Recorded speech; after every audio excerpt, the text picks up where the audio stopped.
Hello there. So I'm the senior weapons artist over at Rebellion. Most recently, well, we came out with Sniper Elite 5 like a couple of months ago. That feels longer than that. And I did most of the new weapons in that game. I'm a Staffs Uni graduate, so anyone else from Stoke-on-Trent, hello.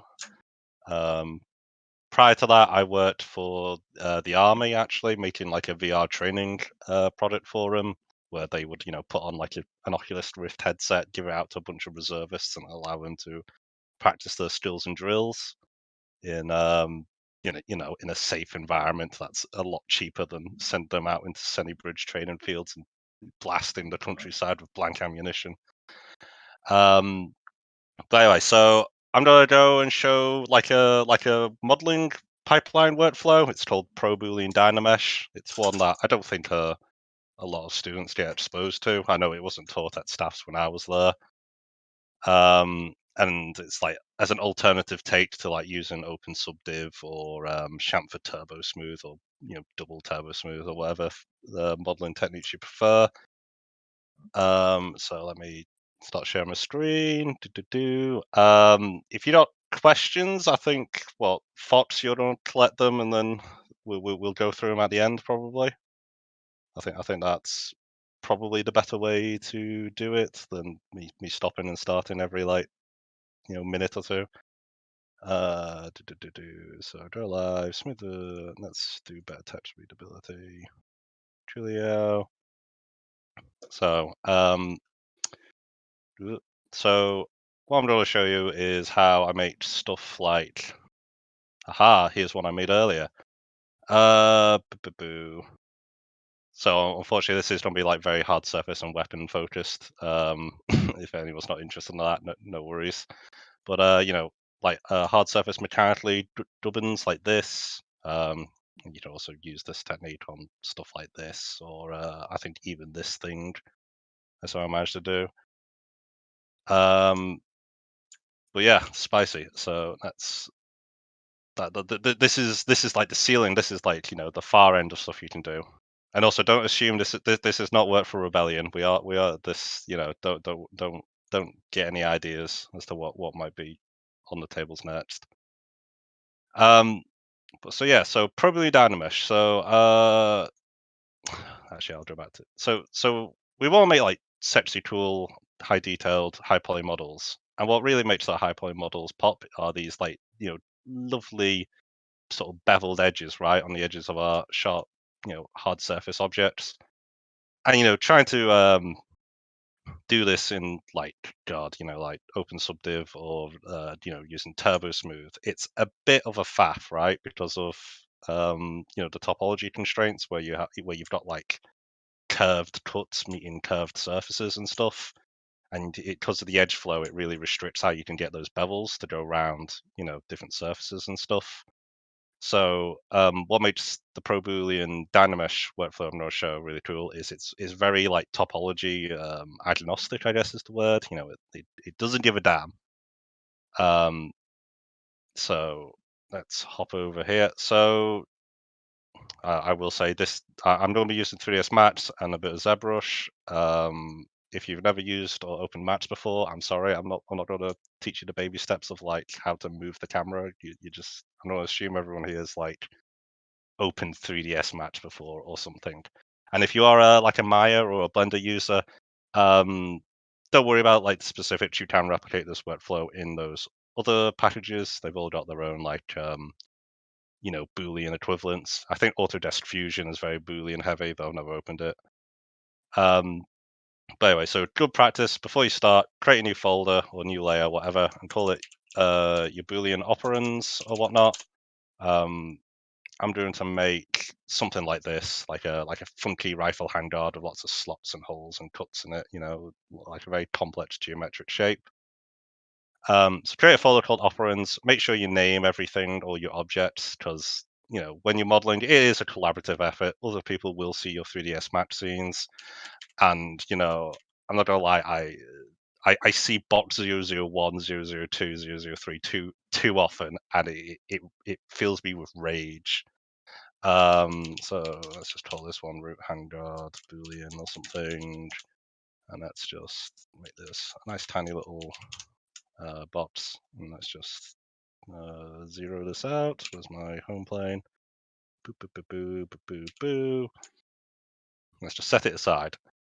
So if you are from staffs and assume Greg's still teaching this, he'll probably say never use Booleans because I don't know why. I guess he had a bad time with them one time. I love Booleans, but it's the pro Boolean modifier in particular that we want to use. The regular Boolean modifier sucks. Yeah, don't use that one. It doesn't live in somewhere really intuitive. Like it isn't like I refer to it as a modifier. It doesn't exist in the modifier stack here. Like if you select an object and go into the modifiers, you don't nothing. There is no pro Boolean. What you need to do is go over to the create panel, and where you've got the standard primitives, click this drop down box, go to compound objects, and these are all the funky Boolean things. We want pro Boolean, as I said, not the regular Boolean. So as just good practice, create a box, name it your root of your Boolean, and like just set it aside somewhere. Slap it with the pro Boolean button, and you'll get this this rollout, which will now exist in your modifier stack over here. So I hope it's legible on the screen, the text. So I'll go and I'll explain all the buttons. Well, I'll explain what a Boolean is first. So hang on, let me go over here. I'm probably racing too far ahead. So let's create like a giant fucking box, and let's just create a cylinder that's sort of clipping through it. So if you're not familiar with Booleans, so stand by. It's I don't know. It's like BSP geometry in UE4. If you ever use that, we have additive and subtractive stuff. What it basically does is you have like I don't know, positive and negative shapes, and then 3ds Max does clever maths things to compute what the compound result of those two shapes intersecting each other are. So at the moment, I've got this cylinder clipping through this tube, and if I select this, have this subtraction button, this radio button selected, and I pick the cylinder, and then I isolate my tube, you can see it's done, and it's taken a nice big tasty chunk out of it. And on the flip side, if I went and chose union and then picked the cylinder, I now have this wonderful compound shape that has this awful end on the top. But don't worry, because what we're going to do doesn't care about topology really. So rock and roll. So yeah, that's like Booleans in a nutshell. It's just lots of simple primitive objects slapped together. So if we look at the pick Boolean, the top window, you've got the start picking button, and when you select that, that allows you to start picking your operands, the shapes which are going to like bisect and cut through each other. And then you've got these 4 radio buttons here for reference, move, copy, and instance. Instance is your friend. This is the one that like I use 99.9% of the time. The other ones don't. I'll explain what the other ones do. So if we have, I'll start with move. Move is the most simple one. If you have move selected and then you go into start picking, and you click your second object to merge or subtract from the other one, it deletes it from the scene. If we look here on the top left in our our asset browser thingy, cylinder 001 gets deleted when we click it, and that's terrible because it's it's a destructive workflow. There's no way you can you can get it back, but it's a faff. So don't use move. Copy is all read, I guess. So if I select it, you can see it hasn't deleted it from the scene. And if we look down here into this little window, you can see the 001 is listed as one of the operands. But if I start like mucking around with this cylinder, I increase the number of sides. Nothing's happening over here. Whereas if I select instance and then select the cylinder, and then let's say I pull my cylinder aside so we can see what's going on, and then we we up the edge count on the cylinder. Why have I got it? So there we go. That's better. you can see it's like, in real time, it's updating to, affect the Boolean. So like if this was like a three-sided shape, baboosh, and then you could like go crazy, like you could put the edit poly stack on top of this bad boy, and then we could like go into face select, and then like, I don't know, select a bunch of faces and extrude them by the local normals ideally. And you can see it's, affecting our other little cube friend like in real time, which is excelente, because this allows you to realize if you've made a mistake, it lets you change something. If you realize like the number of sides you've got on your cylinder to convey a curve isn't high poly enough, you can ramp it up by just changing this wheel over here. Um, when working with this workflow, try to keep all your things as these smart objects with these parameters. It will become apparent when we get to the retopping stage why we do this. But try not to, if it's just the cylinder, try not to convert it into an edit poly. Try to keep it as a cylinder in the scene. Anyway, so that's reference copy move instance explained. So I'll actually go down to the different operand types. So let's just Control Z and get back to my regular cube. Retheo. So when you don't start picking, underneath it, you've got the different kinds of operands you can do. So union is where if we select it, it adds the two operands together and you get like a nice compound joint shape. If we like go and put an edit poly on top of it and go into like element select, we can see it's all considered one element. If I like select this this face, it like pulls it along because it's all conjoined. So let's delete that. Oh no, that's fine. Let's just Control Z back. Intersection, or sorry, subtraction is what it says on the tin. It deletes. I've already used that, but there you go. Just to demonstrate. There you go. That's nice cut out. The sound effects are very important while you're doing this, by the way. Intersection is like an inverted subtraction. So if I have intersect select and I select the cylinder, you can see it's deleted everything but where the two objects were clipping through each other, which is nice and fun. And then you can still do cool stuff like that, like ramp up the poly count of the cylinder, and it'll dynamically update. You got merge, which is like in the edit poly stack when you hit attach on another object and it creates them as two elements. It's like that. It's kind of sorry, no, that's attach. Sorry. So attach is honestly a bit rubbish. It's not terribly helpful for this workflow. And merge is, I think, the same as union, but it does something different with the topology, which I don't think I can actually force it to be apparent here. It's very similar to union, but don't worry, use union. It's just a little bit better. And then we got these imprint and cookie buttons. What imprint does is if I select the cylinder now, and I've got it set to subtraction, boop. You can see what it's done is it's basically it's like I don't know, it's almost like a slice plane. It's like sliced and like stuck verts where they are, but it's kept it as an actual object. It hasn't completed the Boolean operation. And cookie is basically the same thing, but it would delete these faces here, and you just have a hole in your geometry.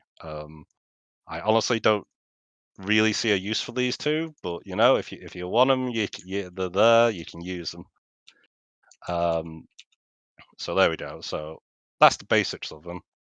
Underneath here, you can see we've got this this window which lists all the operands, and if you end up doing something like really big and complex, you'll end up with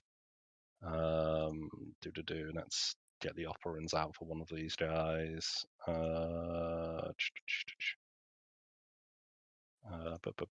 See, this is why it's important to name all your stuff, because then when you go back to it, it's a pain to go find it. So this is what the final Boolean object of that fancy rail looks like, and all the operands is list nonsense, which if you look at it, it's actually like fairly logical. It's just lots of cylinders and holes and cuts. So I'll just go through it and make like a rifle handguard or something real quick, just to demonstrate that it's as easy as it looks. It's as easy as it sounds. You know, you don't need to be stirred. Hopefully, if you've ever done this before, you will walk away from this feeling validated that you already know how to do it the right way. And I've taught you nothing, in which case, you know, it's still a win-win. And if you've never seen this before, then hooray, we've learned something new. So let's make this something a bit more reasonably sized. Kind of wanted the opposite of that.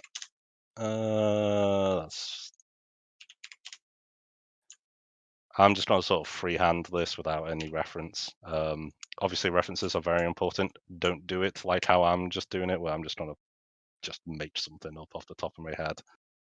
So let's go for something like that to be like sort of the main body of our funky sort of rifle handguard thingy. Let's put a nice big hollow cylinder through the middle, and let's actually make sure this guy is zeroed out. You don't need to have it zeroed out in the world for this to work, but you know, good practice and whatnot. And then for this cylinder, so for like a game level game resolution mesh, you're probably thinking that like a cylinder should be like maybe 24 sides or like maybe 16 sides, depending on like if it's a third person shooter or if it's a first person shooter. Like, you know, the level of edge loops basically to convey a curve. For this workflow, it's really important that you go as high as possible on your curves. So I'm going to max out the cylinder at 200 sides, and it will become apparent later on. So don't worry about it. So let's do that. Let's do some vent holes. So let's try a copy. And let's make this a smidge smaller and not quite as ridiculously tall. And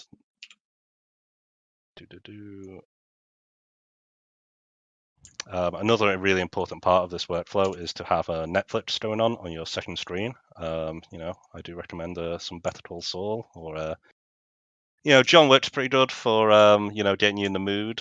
Though I've watched that movie far too many times now that I can basically probably just like quote it. Though that is not a challenge. So let's go for something like that. And let's copy this out a few times. So for these duplicate vent holes, try and use instances as much as possible, and it will become relevant later. So let's select instances, and let's do like, I don't know, a bunch of them. And then let's do one over here. And we'll make this one a copy, and instead of doing the maximum 200-sided cylinder, we'll be stingy and we'll make this one like 20, and then we can see the reason why you should use maximum sided cylinders as much as possible. And then let's select all these bad boys. And let's rotate them by the local amount. Blah, blah, blah, blah. Use more instances because these are all identical objects, so they should be instances. And basically, so if I ever need to change one of them, I can change all of them, you know, at once. So it's a real big time saver. Let's do some Picatinny Rails across the top, or a quick facsimile of a Picatinny rail. So you don't just have to use standard primitives like these bad boys over here. You can sit here and do some like good old-fashioned, like classic poly modeling. Something like that, something like that. Sure. I can hear the cat scratching at the door. I am not going to answer it. I'm in the middle of something. My sister can go deal with that. So let's go. Let's make sure they're clipping into each other. So when they do the merge thing, they're, you know, actually going to attach. There isn't going to be a gap. And then let's extrude along like that and cap off the end. And then let's go and add a bunch of serrations to this. Maybe not that many. Okay, maybe a bit more than that. Fine, something like that. So this is just to demonstrate, yeah, you can have like a really complex shape merged into your Boolean. So let's go whoop, whoop, whoop, whoop. Why am I doing it like this, like a chump, when I could do it with the dot loop? There we go. Thinking with portals now, maximizing our selection efficiency like that. And then that's cap. No, I said I was maximizing selection efficiency, and then I went and did something silly like that.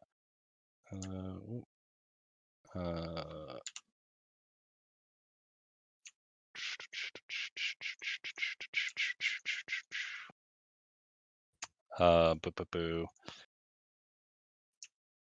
Man, it's a real shame how Game of Thrones ended, because that was another like piece of random television I would watch all the time while modeling, you know. And like it was great because, you know, when like Bran was on screen, you just stop paying attention and you can focus on modeling. But you know, when we got to like a Tywin scene or a Tyrion scene, you know, just the modeling stops. That'll do. Right, let's cap off all these. Whoop. And start connecting these together. I know I'm creating tries here, as we can see from the top here. Doesn't matter. Our workflow doesn't care about tries or quads. It will need quads like at a bare minimum. But I'm going to do something that will turn all the end-ons into quads anyway en masse, and the tries aren't a problem here. I know tries are the boogeyman to some people. They're fine. Tries are fine. You need tries. A quad is just 2 tries in reality. So we got a nice, like, sort of complex shape with lots of sort of edge loops going all the way through it. Doesn't matter. That's going to be fine. Let's just make sure the pivot point is somewhere reasonable in the center, like that. And then let's create some more instances all the way around. Something like that. And then let's make this really, oh, in fact, let's start doing some Boolean operands first and then see what we want to do later. So back to our pro Boolean thing on the top. We want instance, so make sure that radio button's checked. Let's start with a union one, and we'll select that orange octagon, which is sort of like the main body of the sort of the rail thing that we're going to make. Boop. And then let's go and select all these rails as well. Boop, boop, boop, boop. Part of the reason why I made the pro Boolean like the root of the object, this little cube that's off to the side, is so that if you need to make selections, because everything's obviously overlapping perfectly, you know, I now have this little cube over here that I can select, and you know, I can like isolate selection, and I can just get to it real quick. And then let's go into subtraction, and then let's go do.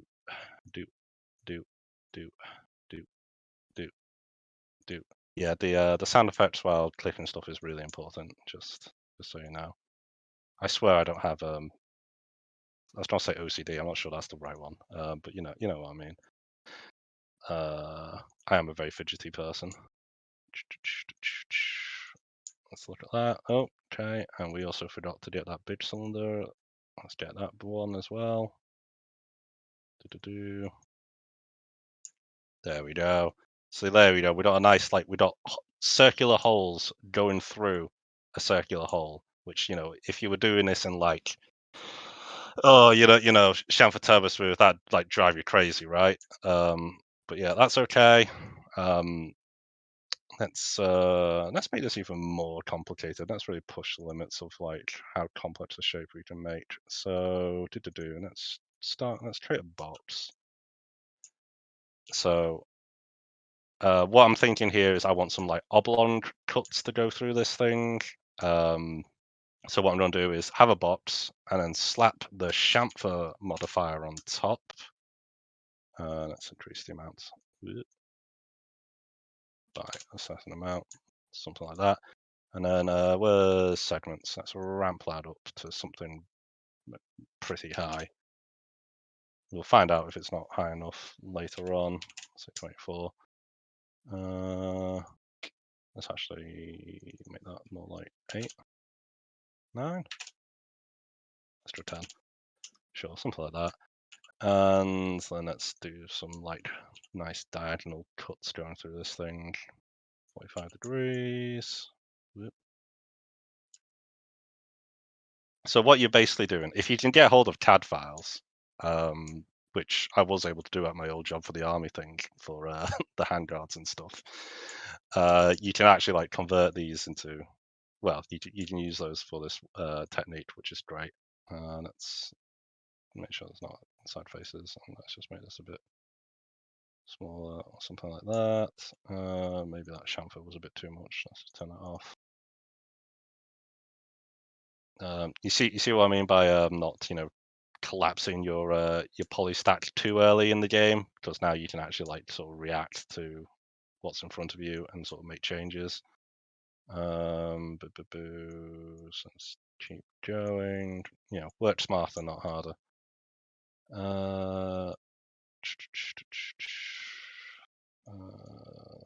Which one is it? I want that one. And let's get about the turn the chamfer back on. And let's reel that back down.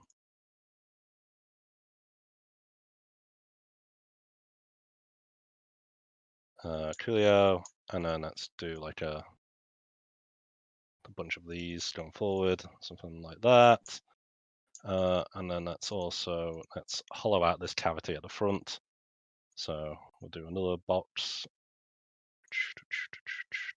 something like that.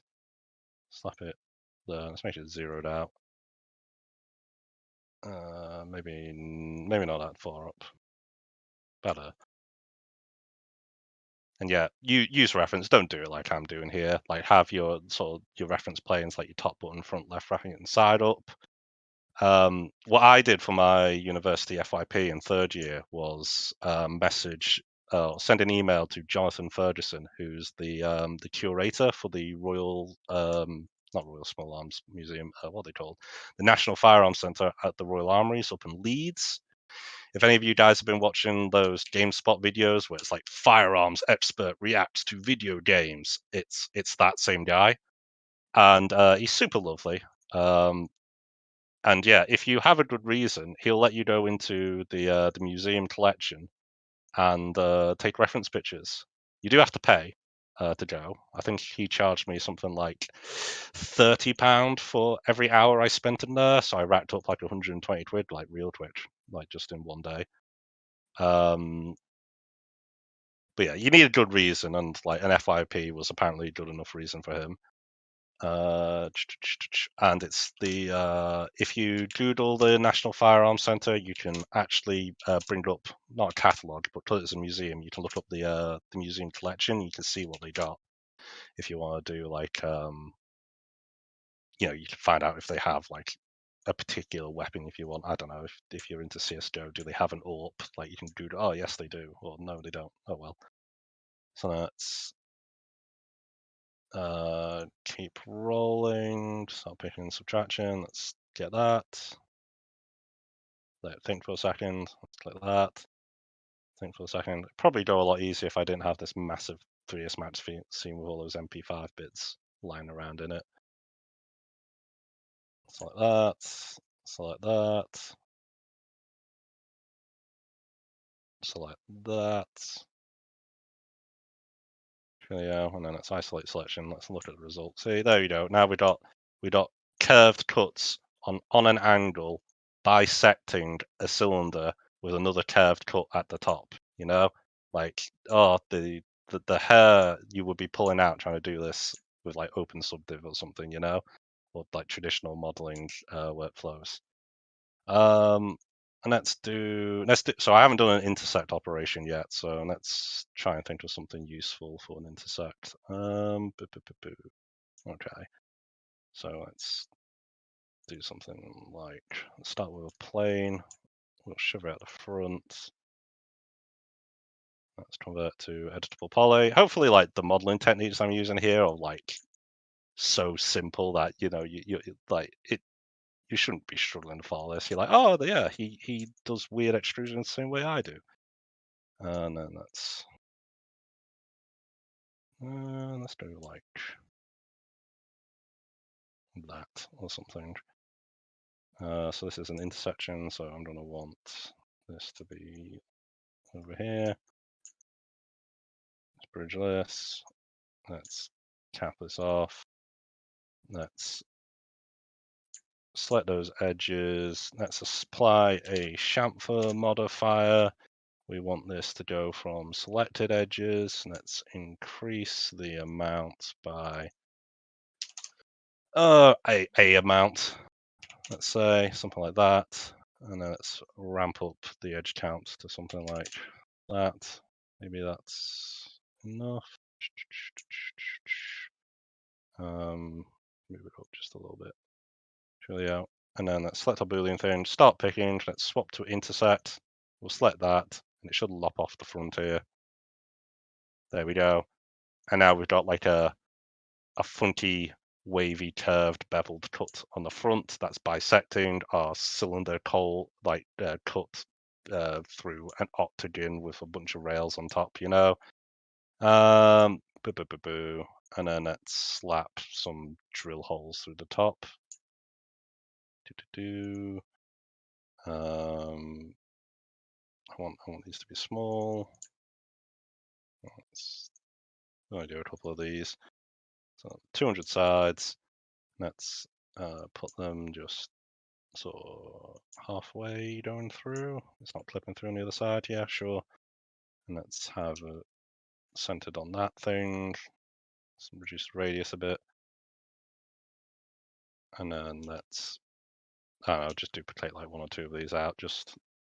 I kind of just want to, I know I'm just like repeating stuff I've already done, but I want to like really labor the point that you can get really complicated shapes out of this technique a lot quicker than you would, other workflows. Not that there's anything wrong with other workflows. It's important that you know multiple workflows. That way you can identify the correct one for the correct thing. And also I still got intercept selected, not subtract. Let's Control Z that. It sounds really good in job interviews. I think that like the moment like I won the job interview at Rebellion was, they had my art station open. They're like, oh, that's a very good sharpshooter rifle on there. That's interesting. What workflows did you use? And you're able to go, well, I actually used multiple.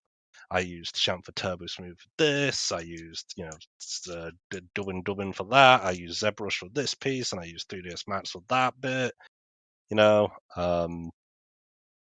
It just sounds so much more impressive to employers. And let's do these. Start picking. Bob. As you can see, the number of operands have piled up real quick, and yeah, bloody name these things because it's going to be a real pain in the dick when we try to retop this later and we're trying to figure out what the hell is what. What I'd probably do is use the mass renaming tool, where you like select multiple ones and then like do a rename and then call them vent holes underscore subtraction or underscore addition or underscore intersection. Just so you can identify what's what real quick. Let's hide those. And just because you can use symmetry on top of this as well, by the way, like if you wanted to. Like yeah. Shall we say this is it? Actually, there's a few more. Is there cuts I could do? I think this is enough. So we'll say this is the symmetried one is the finished one. So Coolio, we're happy with this thing. We're ready to go. But Chris, we don't have those sexy beveled high poly glorious edges that you were raving about before. That's the stuff we want for our substance painter to feed into the curvature bake and the the normal map bake, and so that you get those like nice sort of beams of light falling across hard corners that make it look premium. Yeah, I know. So this is where we're going to take it into ZBrush. But first, we need to prep this for ZBrush, which doesn't take a lot. All you need to do is slap a modifier on top called turn to poly. Because if you try to stick this into ZBrush as is, I'm pretty sure ZBrush would like have a seizure and like just crash because it obviously hates endons. So what the turn to poly modifier does is it gives you a bunch of options. But the one we're interested in is this button here that says limit polygon size. We checked that, and obviously have match size set to 4. And obviously it's created a nightmare of wireframes, but we don't care. ZBrush doesn't care. And you can also check keep polygons convex, I guess. I don't think it would make a huge difference, but sure, we'll check that. Oh, I'm getting ahead of myself. Before I do that, I am going to do a very quick and dirty unwrap. Not because we need to texture this thing, but to make things a little easier in ZBrush, which will become apparent when we get there. So let's just Control A. Let's do a quick planar just to get that over there. And let's do like a edge select. And that's, oh God, I don't want to spend forever on this. So hang on. We'll just select these. If anyone's used ZBrush before, what I'm going to do is, you know, the polygroups by UV button or operation. I'm basically going to do that. So I'm just doing a quick and dirty unwrap just to basically select a bunch of faces, just so I can make easier polygroup selections in the future. So let's select those. Let's select those. Let's ramp this up to what, like 45? No, 45 isn't enough to get it all in one. Let's do 60. Fine, 60 will do. And we'll just take these ones and we'll just separate these into their own UV islands and just put them over here. Obviously this is a terrible unwrap, but all that's important is you're defining UV islands, like all the polygons that are shared together on the UV island. And then let's pack that. In fact, we don't even need to pack that, so why am I bothering? So let's delete that. We want the turn to poly on top. So let's just, yes, I know. Sorry, I did this in the wrong order. Turn to poly. Nightmare wireframes. Coolio, spicy. We are ready to go. You're all thinking I'm a madman right now, but don't worry, it's fine. Select it, file, export selected. I'm gonna slap this into my desktop. I've got like a little folder where I've done this demo before. We want an OBJ and call it something sensible. I'm gonna go for I don't know, hot cross buns, I guess, because I'm a little bit hungry. I've never eaten a hot cross buns. I'm more of an Eccles cake man, if no one can tell from the accent. I'm from around Liverpool. Let's call this to ZBrush. Quads, presets, you just use the ZBrush preset. It doesn't terribly matter, but you know, just to speed things up. Done. And then you fire up your totally legit copy of ZBrush and not one you pirated while you were a student, because you can't afford that shit.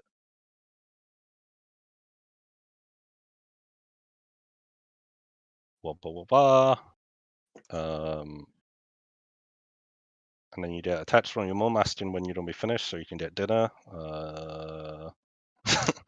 Anyway, let's fire up. It doesn't matter. Let's just fire up a project. Over on the top right where we got the tools. Should I explain? Hopefully you guys have heard of ZBrush by this point and you know it. A lot of people who are into hard surface hate ZBrush. I know this because I am one of those people. I really don't use ZBrush for an awful lot except for this workflow. So fortunately, if you're not like a big sculpting guy, or you know, like you just hate the organic sort of, the sculpting sort of process, don't worry, we're not going to do an awful lot of sculpting in here. So import. Where did I do it? I stored it on the desktop. 3D therapy time. What was it? Hot cross buns, or was it Eccles cakes or something random? Here we go. Boom, there it is. You'll notice we did not get an error saying, oh, this thing is made of endons. ZBrush doesn't understand what it's looking at. It's fine. It's here. It is still a nightmare to look at on the wireframes, but it's okay. So first thing I'm going to do is slap a metal material on it, just so we can see what we're doing a lot easier. Metal 001 is the personal favorite of mine. And then we want to go over to here to polygroups and then hit this auto groups with UV. If you're not familiar with ZBrush, if you hold Control, the toolbox will give you a little handy tooltip explaining what the button does. So we'll hit auto groups with UV. And if we go onto the polyfill, you can see that the faces that I split off, onto their own UV islands. So I did like these 2 cylinders. I did this like front face and like this face over here, because I can't be asked doing the whole thing. They're a separate color, and that means they're on a separate poly group. And what poly groups allow you to do is if you hold Control and Shift and click one of these colored things, it allows you to isolate that selection, so you can just work with just those polys, which is really handy. And if you Control Shift somewhere else in the work, the viewport, everything comes back. So the next thing we're going to do, which is probably going to chug my PC, and hopefully it doesn't kill the stream, is go over to the geometry tab over here. And then if we roll on over to the Dynamesh thing, the workflow is called Pro Boolean Dynamesh. So, there was the giveaway. I just want to make sure it's not turned on by default.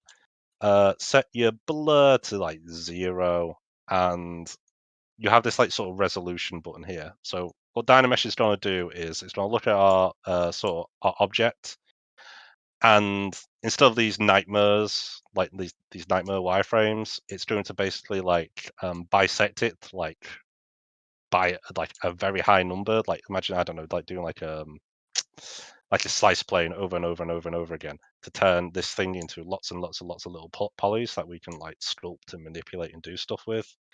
And how dense that that sort of slicing, that conversion into lots of small quads is basically determined by this resolution slider. So if I have it set to 64, this is probably going to be a mess. There we go. You see it's just utter rubbish. Let's up this to like 100. Unfortunately, I can't tell you like a good number to use, because it's going to be different for every object, and different sizes and stuff. 200, that's still utterly rubbish. We're probably going to end up at like 2K.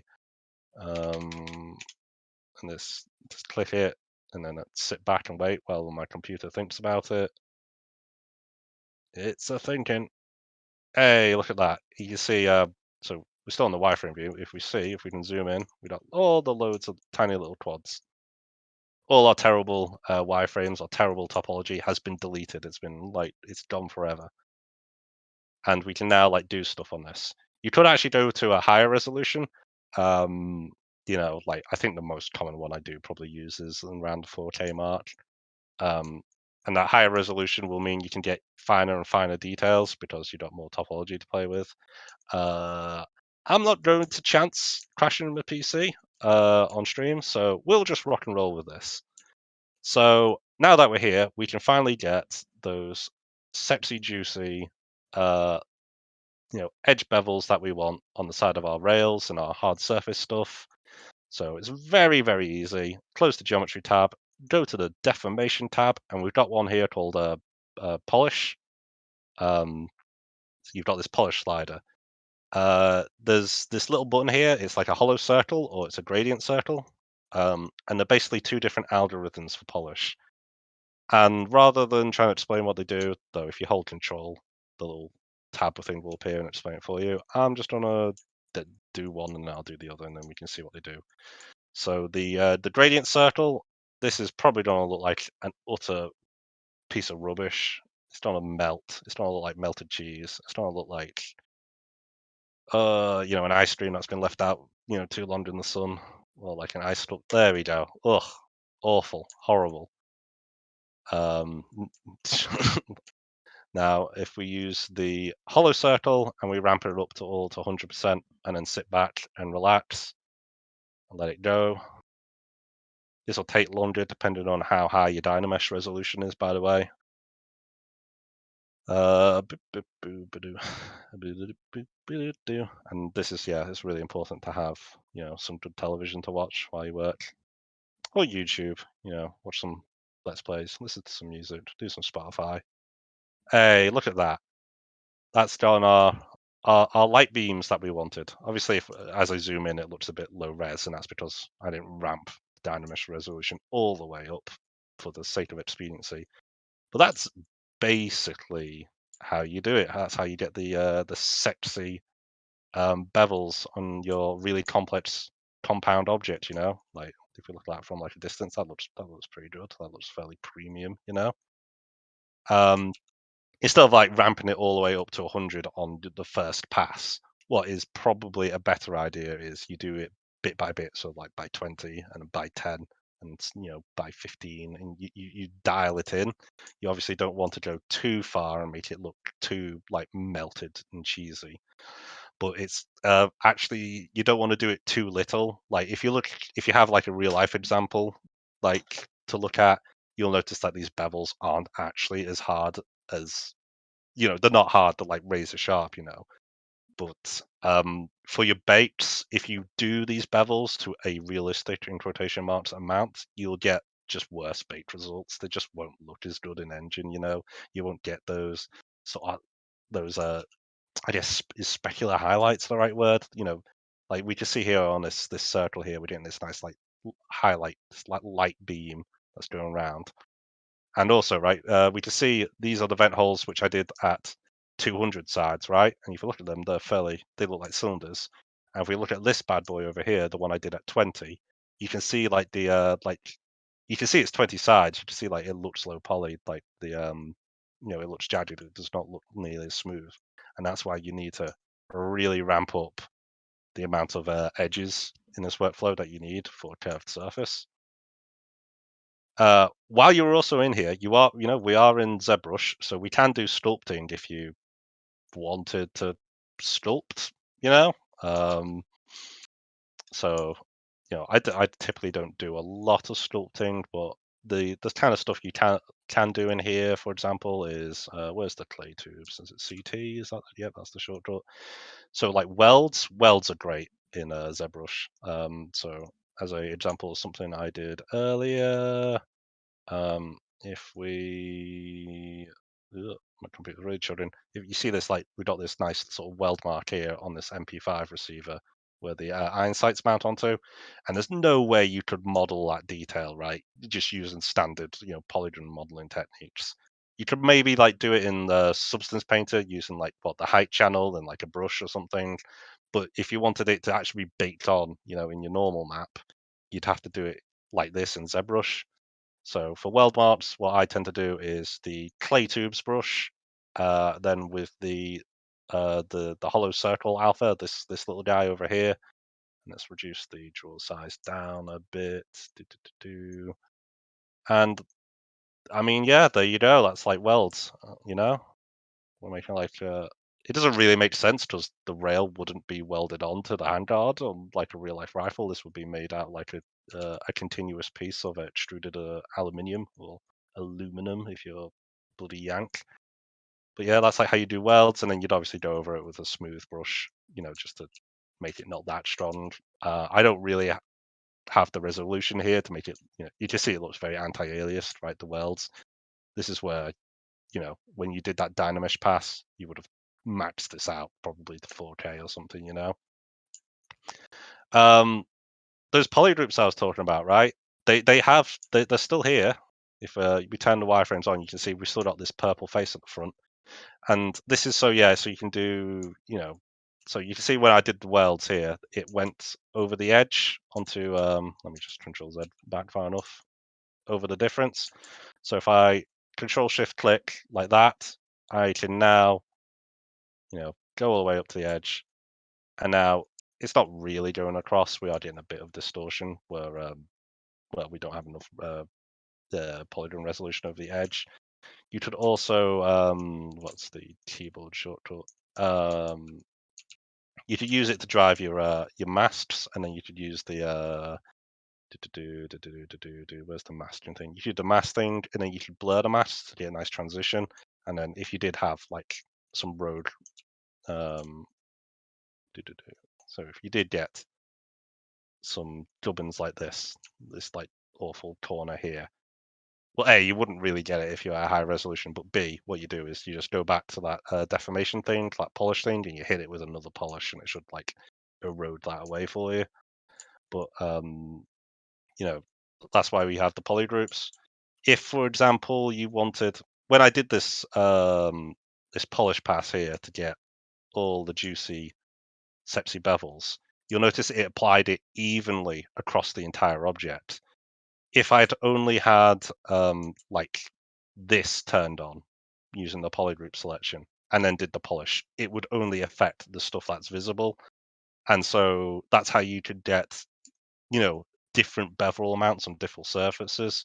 So if you wanted to like really get in there and like make like the light beams on the slots on the Picatinny rail a lot tighter than say the light beams on the circular vents, when you're unwrapping, put all these slots on like a single like UV island, so you can Control Shift click them to isolate them or whatnot, and then you could apply the polish and just polish those bits, and then select back and then select the other bit, and then play with the polish slider here and just polish those bits.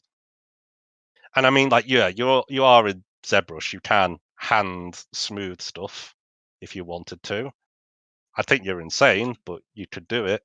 And you can also do stuff like, if we go to the high polish brush, if you wanted to do like, I don't know, like post-apocalyptic sort of like lots of dents and stuff, you could, you could sculpt in dents if you wanted to. Like you have the full suite of ZBrush modeling tools here at your disposal.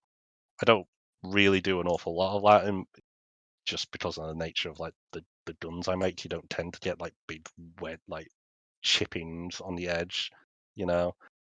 But you can do stuff like that. If you had if you wanted to do text imprints, you could either do it. So if we go back to this maps file, you could either be a lunatic and do it like I did as a Boolean thing, like actually model, the text and then have it intersect in the object and then the Boolean click merge, or subtract if you wanted like imprints like we got over here.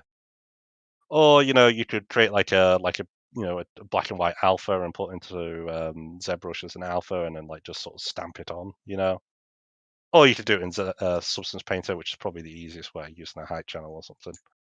But anyway, once you're done doing all your welds and your polish pass and whatnot, you're happy with it. I'm just going to pretend I'm happy with this. We need to get this back into 3ds Max, so we can, this is our finished high poly basically. 3ds Max will have a fit if you try to put something this high poly into it. So there's two things you can do. You can use the Z plugin and go over to Decimation Master. Z plugin, Decimation Master, and you've got you need to hit pre-process, and then your computer will sit there and process the mesh, and then you'll be able to play with this slider. You can see that's like got 20% or it's got target polygon counts, and you can reduce it down into something that 3ds Max wouldn't, crash your PC for, to get, some, not low poly per se, but low enough poly like it was like a turbo smooth mesh or something, and get that into 3ds Max. Or if the Decimation Master stirs you for some reason, you can use the Pro Optimizer modifier in Max, which I guess I'll do it that way because I imagine most people will probably have seen the Decimation Master if they've used ZBrush before. They've probably not used Pro Optimize, so I'll do it in Max. So export, select a place. Let's call this one, I don't know, pie sandwich or something. A pie sandwich or a Widin kebab if you are from my hometown. Widin kebabs are great. It's a meat and potato pie in a bun. That's great. It's carbs on carbs. Like, what more could you want from a meal? So let's hop back into here. Let's turn that off. Let's create a new folder. Let's call this high poly space file imports. Let's go to desktop. Where did it live? Free therapy time. What did I call this one? It was like pie sandwich or something stupid, wasn't it? Pie sandwich. Single mesh, edit poly, or just use the ZBrush preset. Hit import, sit back, let it go. This one actually isn't too bad because my Dynamesh resolution wasn't as high as it could have been. Though it is going to take a few minutes, which I will exploit to have a drink.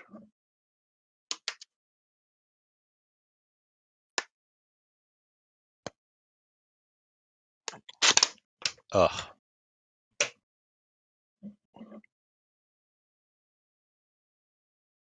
I could really use some caffeine right now. I'm out of caffeinated drinks to drink, so I've been drinking tap water, and it's incredibly depressing. Right, so there we go. We got our high poly object into 3ds Max, and we got wireframe turned on, and you can see it's a bloody nightmare to look at because it's just so high poly. Also, I hate the default Max material, so let me just put on something that I like a bit more. Do show incompatible, standard legacy. Let's make a nice sort of 50% gray. And then let's turn the specular level to 100. And then let's put the glossiness at like 25. Something like that. There we go. You can see we got those light beams I was talking about, that I was raving about. So to optimize this down, get to somewhere we want, well, first of all, let's just delete that appendage there, the little helpful cube friend that we use to use our selections.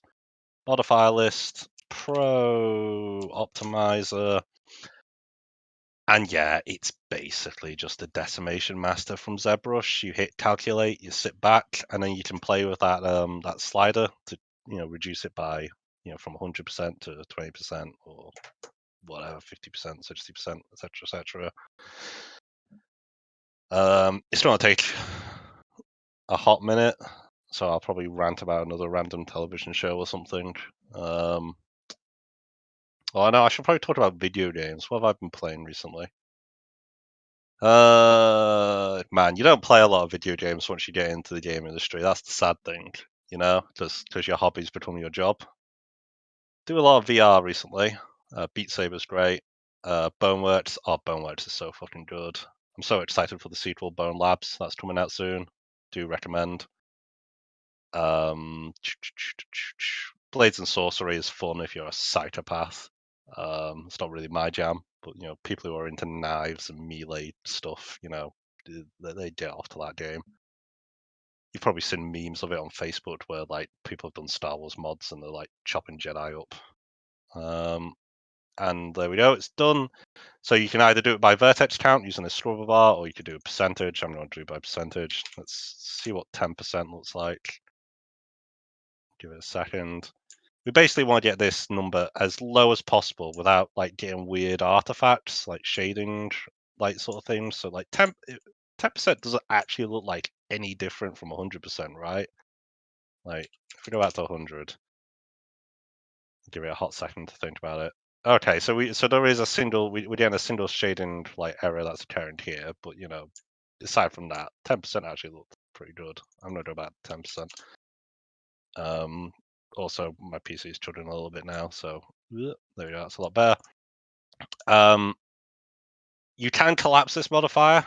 You could keep the modifier on as not collapsed, and your viewport will run smoothly.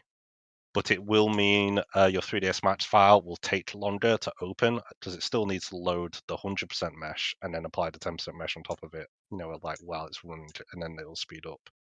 So if you're finding like it's taking like 20 minutes to open your 3ds Max file, you're gonna have to like bite the bullet and collapse these pro optimizers or like export the high poly somewhere and just get them out of your scene or put them into a different match scene. Like don't do what I've done here where you model it all in one match scene. Each of these things should probably be its own 3ds Max file, for the sake of speed and not having your computer want to die. So I'm gonna actually collapse this. Convert to Editable Poly. And as you can see, right, we brought a high poly in, and it's overlapping perfectly with our pro Boolean operands, right? So excelente, it's almost like it's set up to, be baked out now. So what we need to do is now create a low poly, and it's super fucking easy. Get to this thing, delete all the crap like the turn to poly modifiers on top. Or alternatively, what you probably should do is create a clone of this one, make this one a copy, and then delete the stuff so you're not working destructively. And then what all we need to do is go one by one through our operands. So let's select a cylinder. And you know how I didn't collapse these before? I said it's important to try not to collapse your cylinders. Well, you can guess where this is going. Instead of having 200 sides, I can now just type in like 20 or a reasonable number, and boom, look, they all updated all instantly. Your minds have all blown collectively. It's still overlapping perfectly with our high poly, and that's how we retop. We just go through one by one through our operands. We find our boxes with our chamfer modifiers, and instead of having 14 segments, we go for 4 segments or something. Maybe 4 segments is too high, but it doesn't matter because we can just trial and error and just keep typing until we like it. Look at that. Now that's like a reasonable number of edges on that curve. This is also why you name all of it, because I am now looking at a bunch of cylinders in the object viewer and like just dying inside because I now need to like figure out what cylinder refers to what. God, let's just turn them all on and like see what we're dealing with. Right, okay. Let's get this guy. I don't know, 32. I'm not really like thinking about numbers here. If you wanted to, you could like have the try count turned on, statistics, try count, total section show and stuff. Yeah. So you can like, okay, so it's currently at 28,000 tries, which is obviously way too fucking high, but that's because we're not finished yet. What else is eating up? Okay, so it's these box ones I did at the front. So here we go. Let's find this guy, chamfer. Let's put you down to like 3 or something. Boom. Still got a big one here. So this is another one of these cylinders. It's one of them. Just name your objects, guys, please. Like if you don't take anything else away from this my ramblings, please name everything. So we're down to like 10k tries. Is there something else that's eating up a load? Right, it'll be these chamfers at the front. They're probably very expensive, so you'll be one of these things. So we'll go to the chamfer modifier, and let's reduce you down to like 2. Excelente. Boo, boo, boo, boo. Yeah, sure. And let's clone this out as a copy. We don't want this as an instance.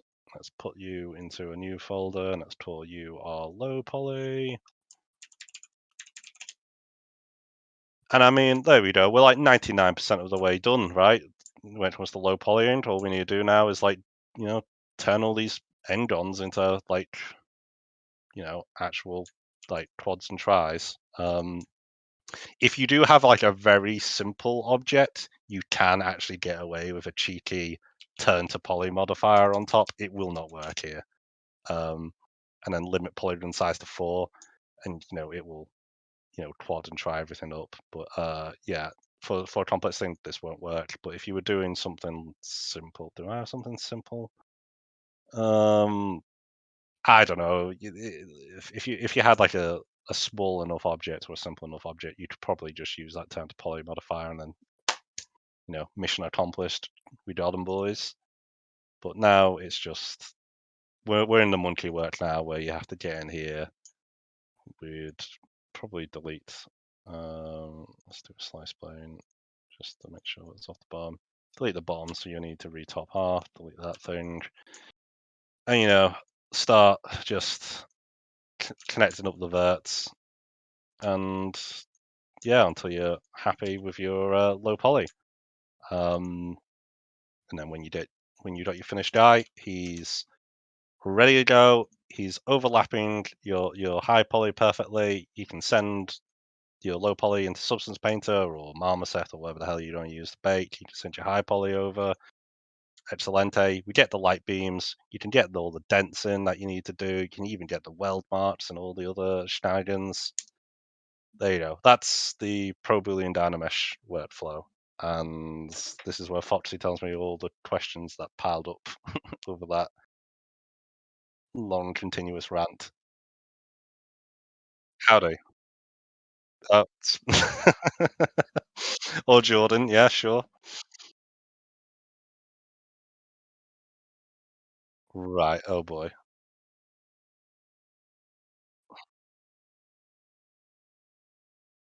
I want to say for sniper, we were. It was something like a month per weapon was kind of what they had in mind, and that does include all the bespoke attachments for that weapon.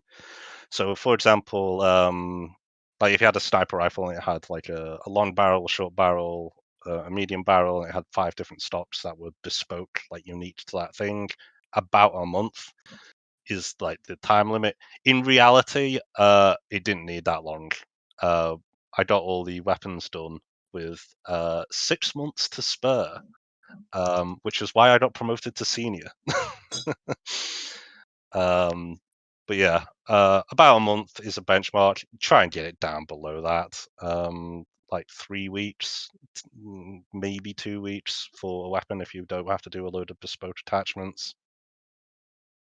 Um, but yeah, I am a dedicated weapons modeler, so you might be thinking, "Oh, that sounds really fast." Or maybe you think it's really slow.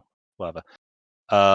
Obviously, you guys at uni, you're doing like multiple modules, so you can't model just weapons. You're modeling, you're doing your character module, you're doing your environment module, so you can only dedicate at most like what 25% of your time into a thing. So if it takes you longer than that, don't worry. That it's because I only do this.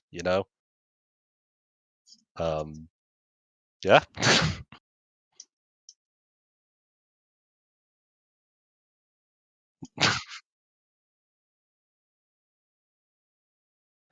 Uh, I feel like with what Z remesher, it what biases um the topology towards the edges and stuff, which is all fine and good. But if you needed to like sculpt in the middle between like the complex bits and the smooth bits, you wouldn't have um as many polys, right? Um, so hopefully that answers the question, and hopefully that doesn't sound like complete nonsense. I don't do that much ZBrush.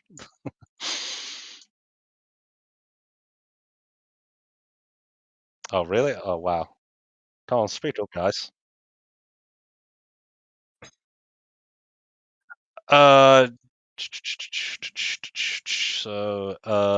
it's Jonathan Ferguson, National Firearms Centre.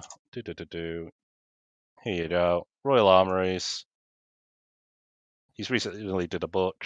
There is a way to contact her in somewhere. But this is the chappie.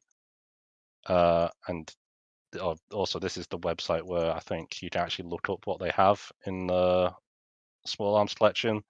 So if I type in something like I don't know AK-47 or something, they've got they don't have pictures necessarily for all of them, but they've got all these AK-47s as well as a chair that has been made out of melted down AK-47s by the looks of it for some reason. But sure. And they've got really cool and unique stuff. They've got like prototypes and stuff. If you type in like prototype, you can probably there we go. They got all sorts of weird and wacky stuff. If anyone here has played Sniper Elite 5, they've got this experimental sniper rifle, which is what we used for the I think it's the starting rifle in the game. It's this weird like bullpup Enfield thing. Oh, I kind of I was furious when they told me that was going to be in the game because they'd gone to the armories without me to take the reference pictures, and they took like 3 pictures of this one of a kind rifle that you cannot find Google images of, and the 3 pictures they took were like them posing with it, and I'm like, that's no good for reference. I'm gonna choke the life out of you, Lawrence, when we get back from COVID. Um, but yeah, take good reference pictures, folks.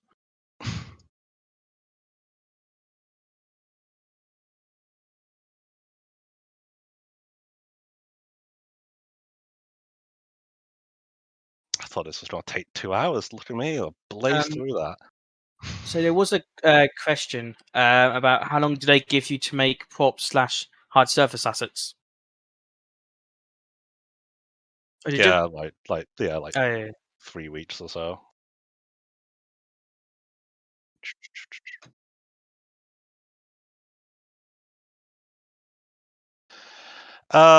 So for Rebellion, they do advertise on ArtStation, but they advertise in turn, like if they have a job role coming up, like, oh, we need a new level artist, they have a internal jobs board where they it's like a, I don't know, it's like a wiki basically that only Rebellion employees get onto while you're on the, while you're also on the Rebellion VPN.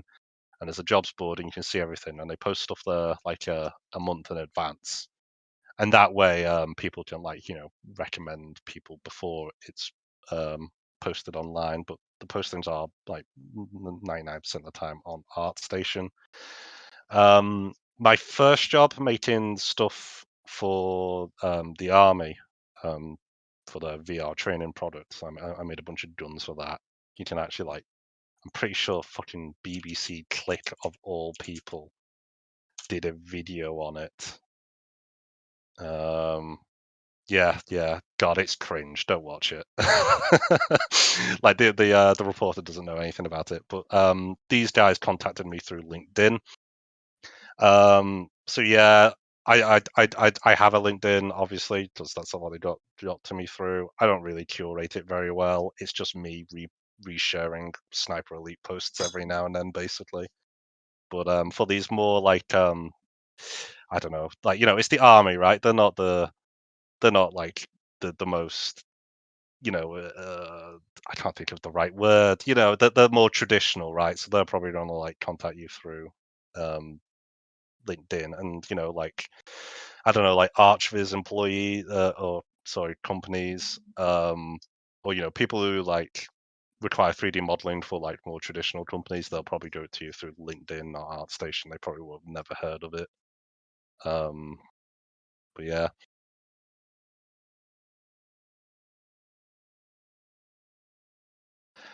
Oh boy.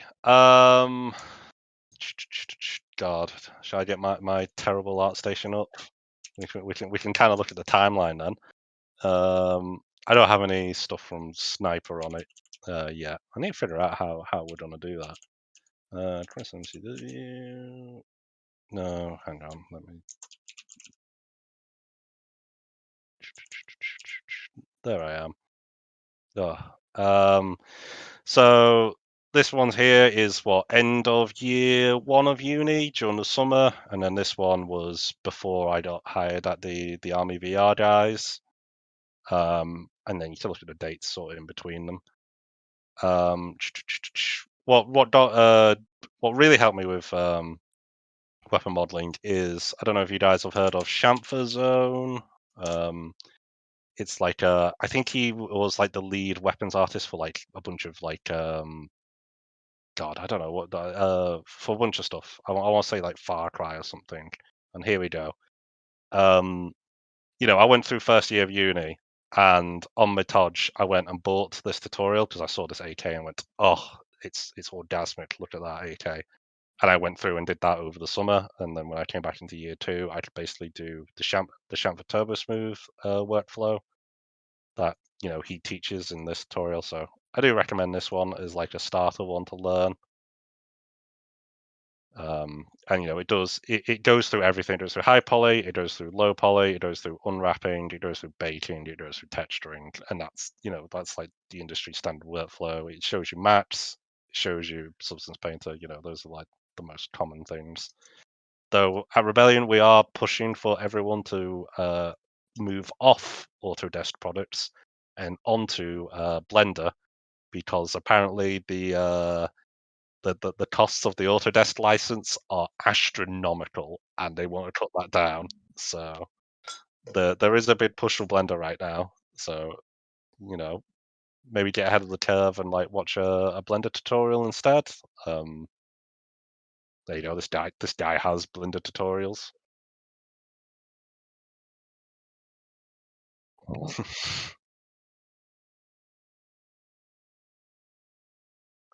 Yes, sure, go for it.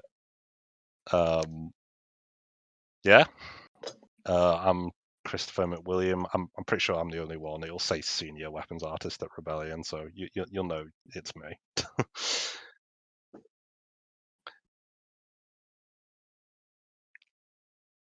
I don't know. I'll sort of ramble about useful things. Go. I'm not going to show you it because I'm not on. But go on the internet and look up how to extract assets from video games, and then extract like the Call of Duty weapons from Warzone, and have a look at those. And there's no better way of like knowing what good topology looks like than how they've done it, and that way you can extract all the texture files, and you can see how the material breakdowns happen and how they're packed and stuff. Like, you want to know what AAA assets look like? Extract them out of the games, my dudes. They're not that hard. That's something I did at second year of uni. And for the guys here at Staff Spot, the Digital Academy forum posts, right? That you get marks for doing research and quotation marks. Well, I posted about all the assets I extracted and the try counts and what the average try count for like an assault rifle was, and that's what I was going to aim for my FYP. So yeah, do that, even though it is a bit naughty. But I don't care. Don't extract Sniper 5. There you go. uh, Oh, it's probably this sharpshooter rifle for really petty reasons. So for this sharpshooter rifle, the reference images, I got this from the Royal Armories. I was also doing the UOTC at the time.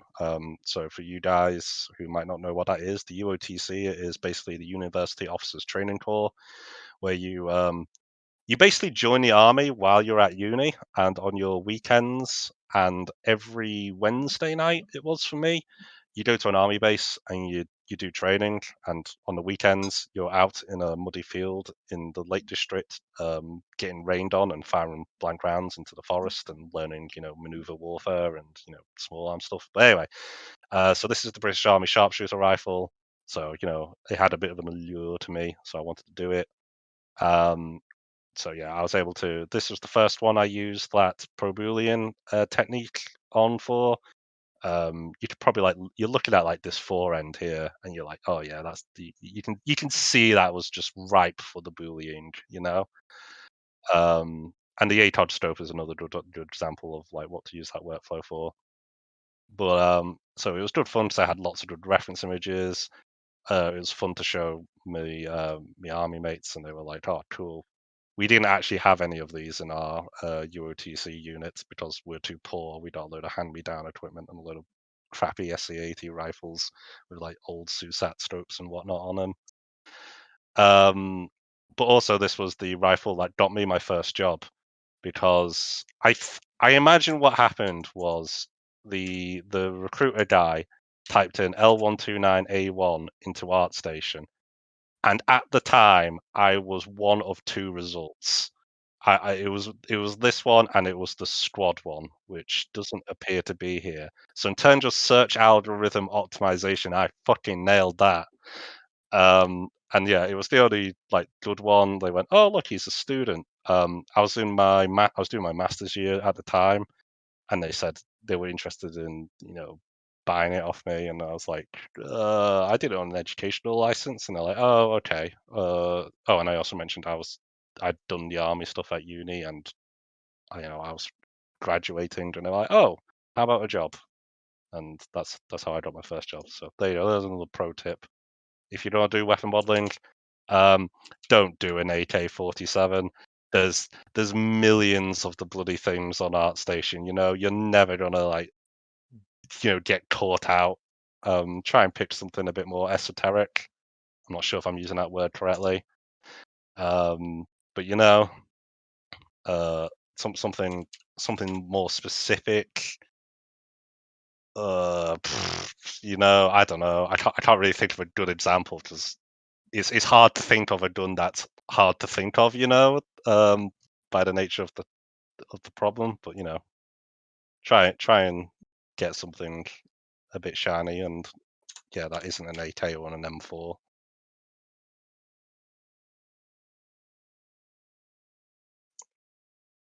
Anything else? Oh,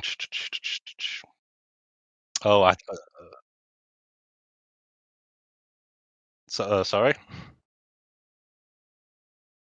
Oh, what the staff's digital academy forum? Oh man, I think if my digital academy forum thread is still on there, I don't know. I think they archived it and they overhauled the website, so it's not easy to get to. But if it's still on there, I think mine at the time was the longest forum thread ever. Just I did kind of as a meme decide to post like at least one update every day. So it's like fucking hundreds of posts long. It was such a piss take. Um, I got 100% marks for that though, so hooray!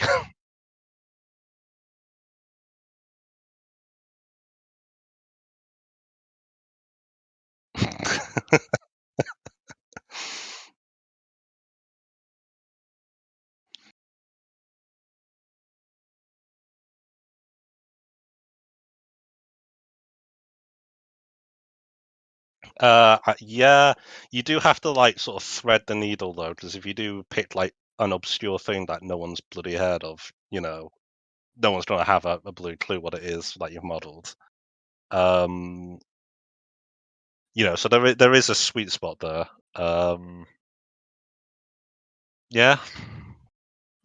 Forgotten Weapons is a great resource on YouTube for like finding obscure random weapons that you want to model. Um, yeah,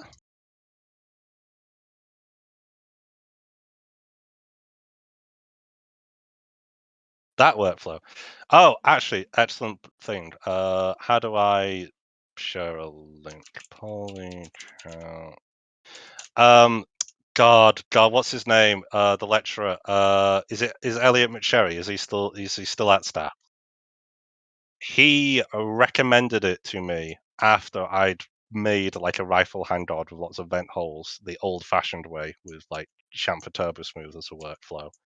And he was like, "You're a madman for trying to do it that way. Here's a much easier way." And he linked me this thread. How do I share this in the chat? Where's the chat? How do I get to it?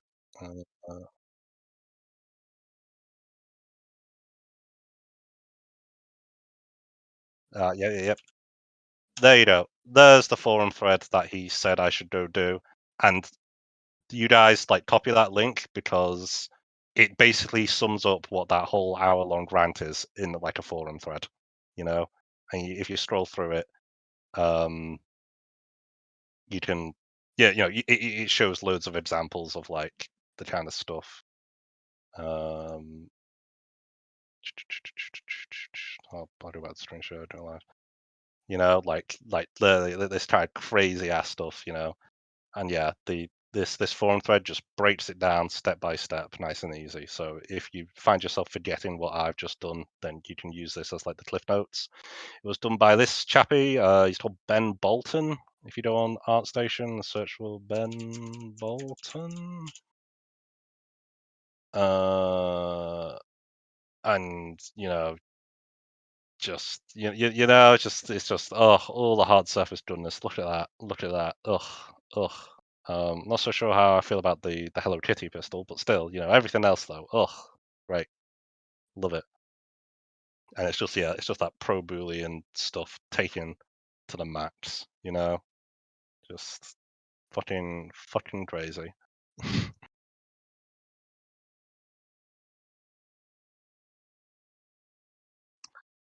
So when I worked for the army guys, I did because I was the art team was minuscule. Um,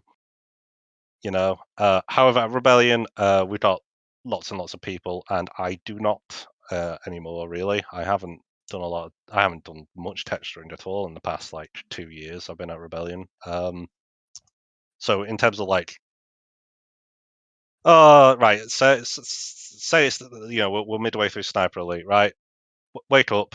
It's work from home, of course. It's still work from home now. Log on, message my line manager, Julio.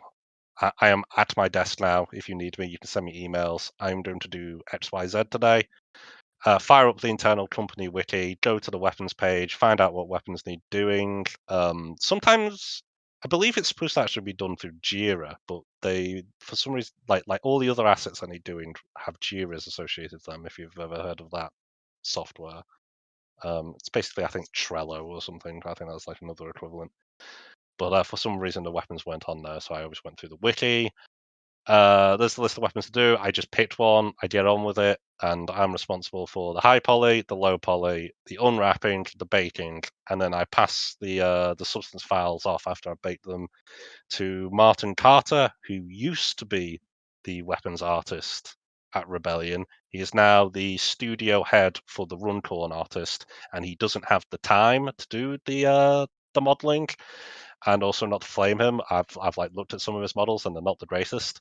But he's really good at texturing and he wants to stay involved. Like, he doesn't want to do just boring spreadsheet managerial stuff. He still wants to, like, break that up with some creative stuff. So he handles the vast majority of the texturing. When it comes to outsource weapons, not weapons, but I joined Sniper Elite like midway through production, so there was a couple of stuff there that they'd done outsourced guys to model. Those ones were textured by our junior material artist. I think her name is Nima. And I think one of them might have been textured by the senior materials artist, whose name is Pablo something or other. I don't know. They're on my LinkedIn if you need to look them up. So yeah, I don't do a lot of texturing anymore. There was like one or two things I did texture because the material guys were overloaded.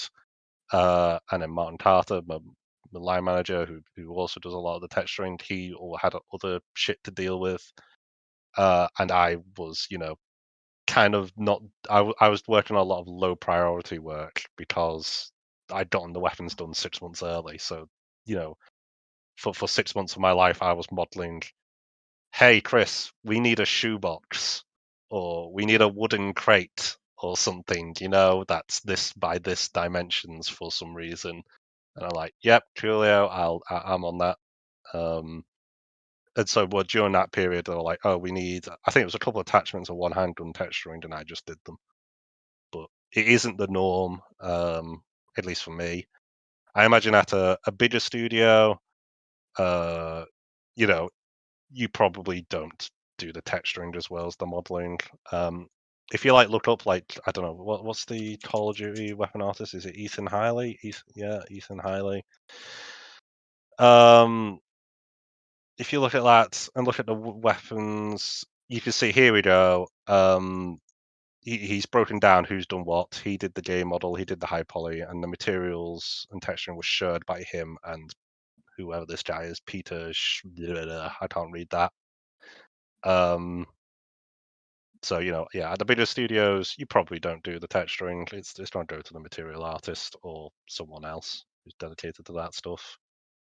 Though that's not an excuse for you guys not to learn. You don't get to post on your Digital Academy forum threads.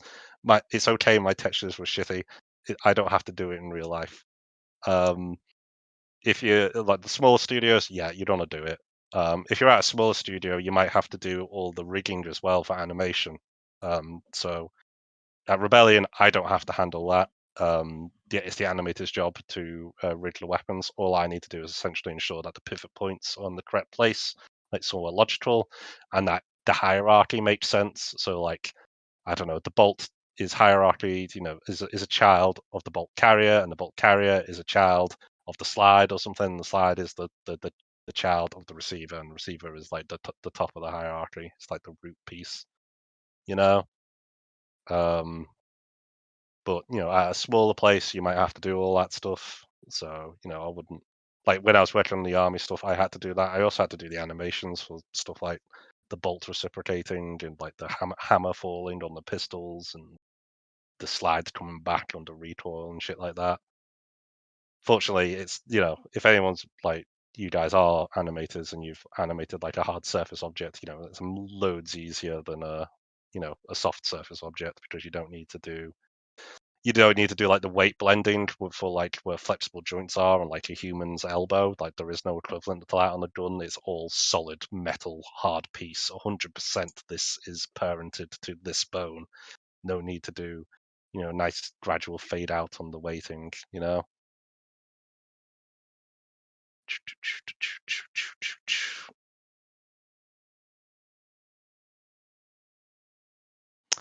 what's imposter syndrome? It's like, oh, I don't belong here. I don't, I'm not good enough. Oh man, I get it all the time, right? I'm getting it right now looking at this.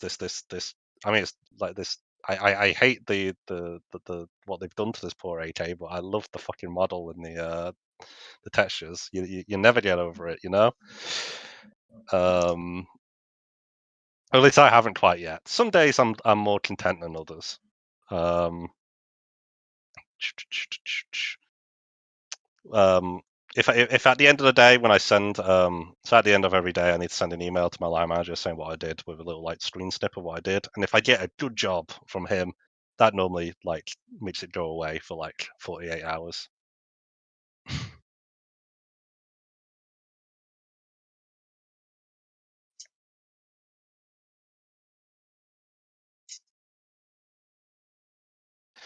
I used it for I didn't use it for everything. I used it for selective bits. So I mean, this is obviously isn't a sniper thing, but if we like, um, for sniper, I like the bolt carriers, the bolt faces. They were probably in Dynameshed. A lot of the receivers for some of the bolt actions were Pro Boolean Dynameshed. The wood stocks, no, they weren't Pro Boolean Dynameshed. They were just like normal sort of turbo smooth with like reinforcing edge loops because they're fairly organic shape. There's nothing really to be gained by you know doing it mathematically. Yeah. So you use it selectively. Use it for appropriate bits and bobs. I think for some of like the shotguns, which I think aren't actually out yet, they're on DLC release or something.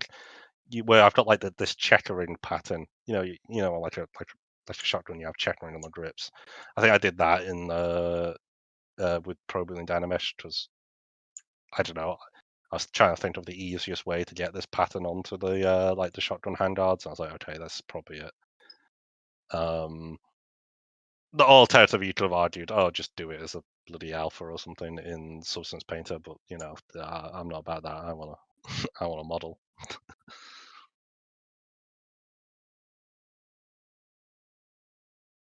I did. Oh boy. So at college during A levels, not AS levels, A levels. There was what? God, what was it called? It was like extended project or something, EP2 or something.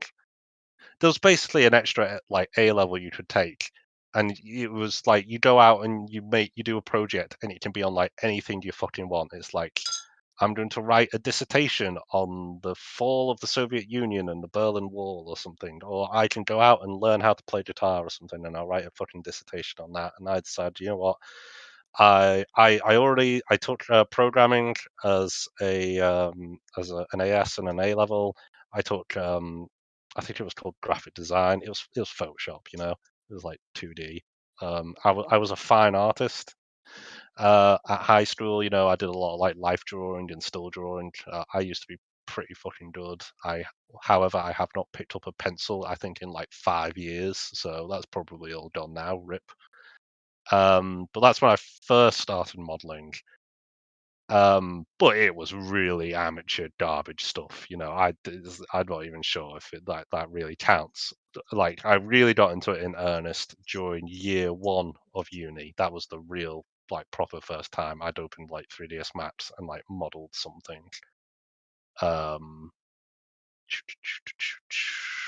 Um, yeah.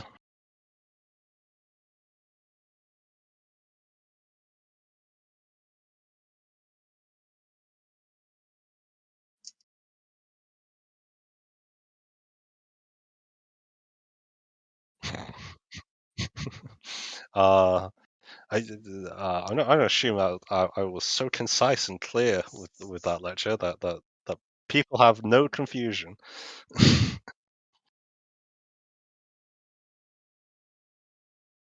I'm trying to think of like stuff that would be useful to know. Oh, I suppose so. Target try counts for third person, so sniper. I think the sniper rifles we had a try count of less than 15k, and that does include like a barrel and a stock attachment and like a scope. It was like aim for 15. If the gun needs more than 15 because it's a really complex shape, then it needs it. You can't. There's no way around it. But it was like aim for that. Some were like sub 10, I want to say. For first person, I laughed because it was like 15k is for like a handgun. If you look at the Call of Duty assets, like I cry when I look at those try counts. Just they're so fucking high compared to what I get. Like 30k feels about right for like a first person submachine gun or something, like an MP5 or whatnot. Boo boo boo boo. Oh, in terms of like just normal mundane work life, it's a 9 till 5. I get 3 weeks off a year, excluding bank holidays. So I get 3 weeks plus bank holidays. I think a maximum of 5 of those days can carry over to the next year if I don't use them all. In terms of benefits, like most modern games companies that are like, I'm pretty sure Rebellion counts as AAA. They'll give you like private medical care, which I always forget to use. I'll go out and I'll like pay for a prescription and go, fuck, I threw away the receipt. I should have taken a picture of that and sent it to the app to get that reimbursed. But oh well. And stuff like that. When I worked for the army guys, there were no benefits, but that was a much smaller outfit, so that doesn't really surprise me.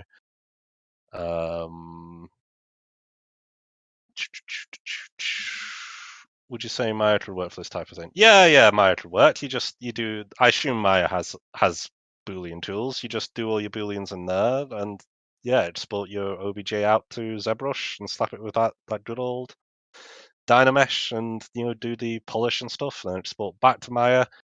And I hope Maya has Boolean tools aren't destructive, and you can still get all the yeah. So you can do it in Maya. I'm sure you can do it in Blender as well. I'm sure you can do it in Fusion. Just Fusion's the one with that. Right, that's the Autodesk product that's all about Booleans. I think that's like the only thing you can do in it, right? Um, I think it's like it's CAD software, really. I think that's what it is, and then you create like a big old end-on sort of mesh. Um,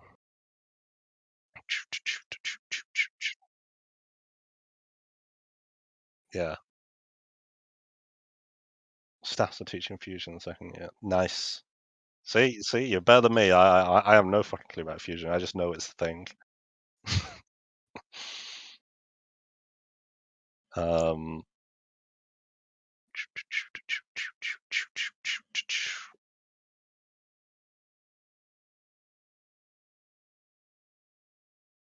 I'm really disappointed no one has like more questions about like what Netflix I watch and stuff. I thought that was like the important part of the lecture.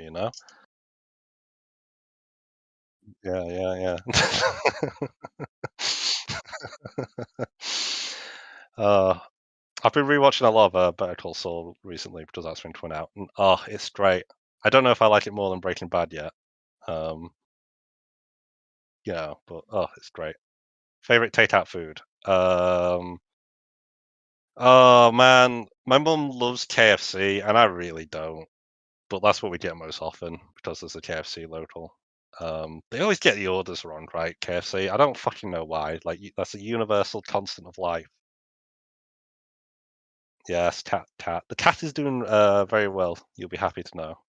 We got we had to take her in for a little operation because she had like a funny little growth on one of her toes that got lanced. No problem. It was hilarious though when we got her back from the vet because she was still tripping on the anesthetic and was just swaying on the spot and sort of tripping over herself. It was awful watching her struggle. but it was also hilarious, unfortunately.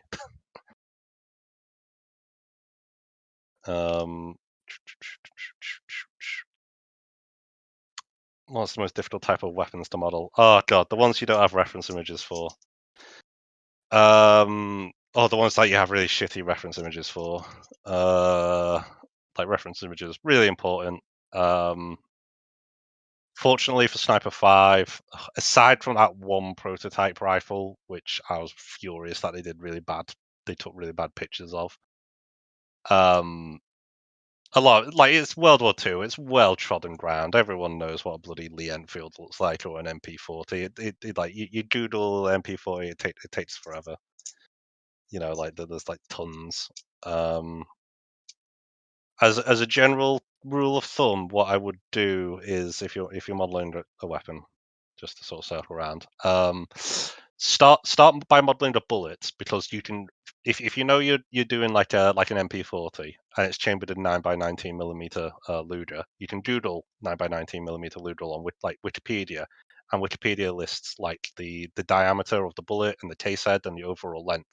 So once you've modeled the bullet, you can then model the bolt face, which is the bit that scoops up the bullet and feeds it into the barrel. Because if you get like a picture of a bolt face, God, let me share my screen so I can sort of demonstrate what I'm talking about. I don't know, bolt face AR-15 or something. For some reason, I'm getting a little bit 2D pictures. But if you model a bullet, you can then model this part of the gun, which is the bit that feeds the gun, into the barrel. Like usually you can find a good square on picture for it. But even if you don't, you just see like what the bolt face is like, like what 20% wider than the bullet, and if the bullet you've got the accurate measurements for, you can do that. And then when you've got the bolt face done, you can do the bolt carrier, which is the thing like the bolt face rides into. And then when you do the bolt carrier, you can do the receiver. And like I find it easier if you work from the inside out of a gun, rather than modeling the externals first, then getting to model the internals and realizing, fuck, I made this thing too narrow or too wide, and I can't actually fit the bolt carrier back in. And if you do the bullet first, you can then model the magazine around it, because obviously the bullets need to stack up in the magazine. And I'm pretty sure I didn't answer the actual question now and just went on a random tangent. But as like a broad overview thing, start with a bullet and then pro Boolean your bolt face or chamfer turbo smooth or whatever the fuck it is you need to do, and work your way inside out.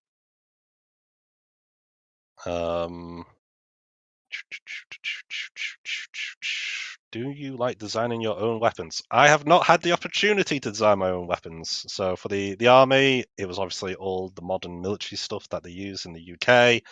So SA-80s, Glocks, the GPMG, also known as the FN Mag or the M240 if you're an American, the SAW if you're an American, we call it the Mini-Me. I did something that's basically the AWP for them. Browning heavy machine gun, etc. Just all the modern stuff that already exists, obviously. And then for sniper, we don't have any fictional guns. Like the closest we get to like a fictional gun is like a random prototype that they only built one of. But even then, it's still grounded in reality. There's still a picture of it. I haven't really had the opportunity to make anything of my own. And to be honest, that's a bit of a relief, because I feel like sometimes when you model your own stuff, people use that as an excuse to model, like, I don't want to say badly, but I'm going to make the side of this gun really flat and have no interesting greebles or gubbins, and it's my own design, so that's okay because I've designed it to look that way. Whereas if you're modeling real life, you have no fucking excuses. There is a correct and incorrect answer. It either looks like the thing it's supposed to, or it's not. And so that's a bit of a relief. I imagine if Rebellion were going to do fictional guns, I'd probably have a conversation with a couple of the concept artists where we'd like break down like what like I don't know. Say we're doing bloody, I don't know, game set in near future fighting the Russians or something. And then we'd have a talk and we'd like go, okay, well, this is what Russian guns look like. Here's a picture of an AK-47. Make it look like that from 2050, and the concept artist would like go through it with me and be like, okay, what would you like? And the game designer would have a lot of input on that as well. Like, oh, we need the stock to, glow dark blue or something for gameplay reasons or something, etc. etc. You know, but like even so even like that, then if it was like a fictional weapon, I don't think I would be just left alone with 3ds maps and told go ham model something. Like I'd like the concept artist would have a lot of input on that, and the lead weapon designer, his name is Lawrence Barnett.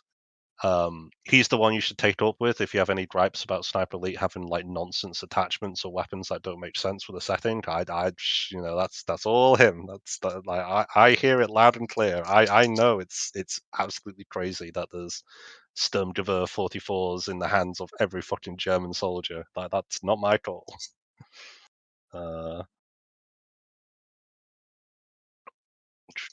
In terms of like input on like what weapons do make it into the final game, for Sniper, a lot of the weapons were already decided upon when I joined the company. For a couple of them, it was stuff like I had they wanted to do this thing with like a lot of the sniper rifles. They wanted a long barrel attachment, a mid barrel attachment, and a short barrel attachment, kind of emulate like the stuff you can do in the gunsmith in like Modern Warfare 2019, and it's like it's cool. It radically, drastically changes the silhouette of the gun and the performance of the gun, and the designers want that attachment slot to exist so they have more levers to pull to balance and customize the rifle, and it makes it look cool and shit. And for the barrels and like the stock attachments and stuff, I had a lot of freedom over. It was stuff like, hey Chris, we want a longer ranged barrel, and I was like, okay, this is for um this is for the RSC, which is like a French rifle. Well, if we look up variants of the French rifle, they did one with an extended barrel in 1917. Okay, so I'm going to choose that to be the basis for the long barrel one, and then we can use this weird one-off prototype Mustraton barrel as the short one, etc., etc. So for like the barrel attachments, I had a lot. I had like universal control, because all I got from design was a prompt for basically close range, long range, mid range, or close range suppressed or silenced or something, For a lot of the DLC weapons, the lead weapons designer would pick a weapon. So I don't say MP40, even though that's obviously one of the base gun games, but I don't know what's been announced and what hasn't. So I'm going to say MP40, because that's clearly erroneous. And then he'd be like, "Oh, Chris, we don't have this MP40. What kind of attachments do you think might get into it?" And then I'll send him basically a bunch of links to the different like forgotten weapons videos or like pictures from Doodle, and be like, "Oh, okay, the MP40 had this really funky, I don't know, weird side folding stock. That would be cool to do as a stock attachment, And then weapons designer guy would be like, oh yeah, we can have the stock folded, and that'll be the mobility attachment, the folded stock more movement speed attachment or something,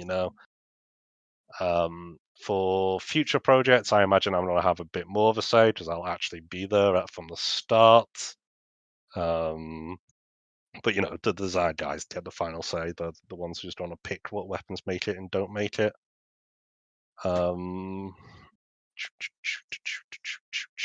Yeah, I know the design guys. They do look at real world stats and try to translate them into the video game world. So I don't think it's like hard and fast. I don't think they sit down, they've got a spreadsheet, and they go, right, this real world gun has a barrel of 99 centimeters, therefore it should have a velocity of this or something. It's more like, wow, this gun is really, really long. That should probably be our long range gun. And it's like a fairly simplified view, but it's like it's broadly correct. It's fine. It's an abstraction, for gameplay reasons. The stuff like magazine capacities and stuff, just those are well documented. You can just like Google those and you go, oh, right, the MP40 had a 32 round magazine. Well, that's the magazine size then. And stuff for like damage, they play with numbers. I think they don't completely pull the numbers out of thin air, but it's like bigger caliber, more damage number, you know? But just because a caliber is like twice as big as something else, it doesn't necessarily mean it'll do twice as much damage. Maybe it's only 20% more. Like they'll what they'll probably do is they list it from like biggest caliber to lowest caliber, and then that's the order of damage per shot per gun. But then the actual numbers and the gaps between the numbers will be all over the place, depending on what they need to, balance the gun or to give it like a unique handling trait or something. Oh, boo, boo, boo. Yeah, no, yeah. Anything else? We're really scraping the bottom of the barrel here, apparently. uh, oh, mind you, we're nearly at the end of the session, so that actually worked out quite well.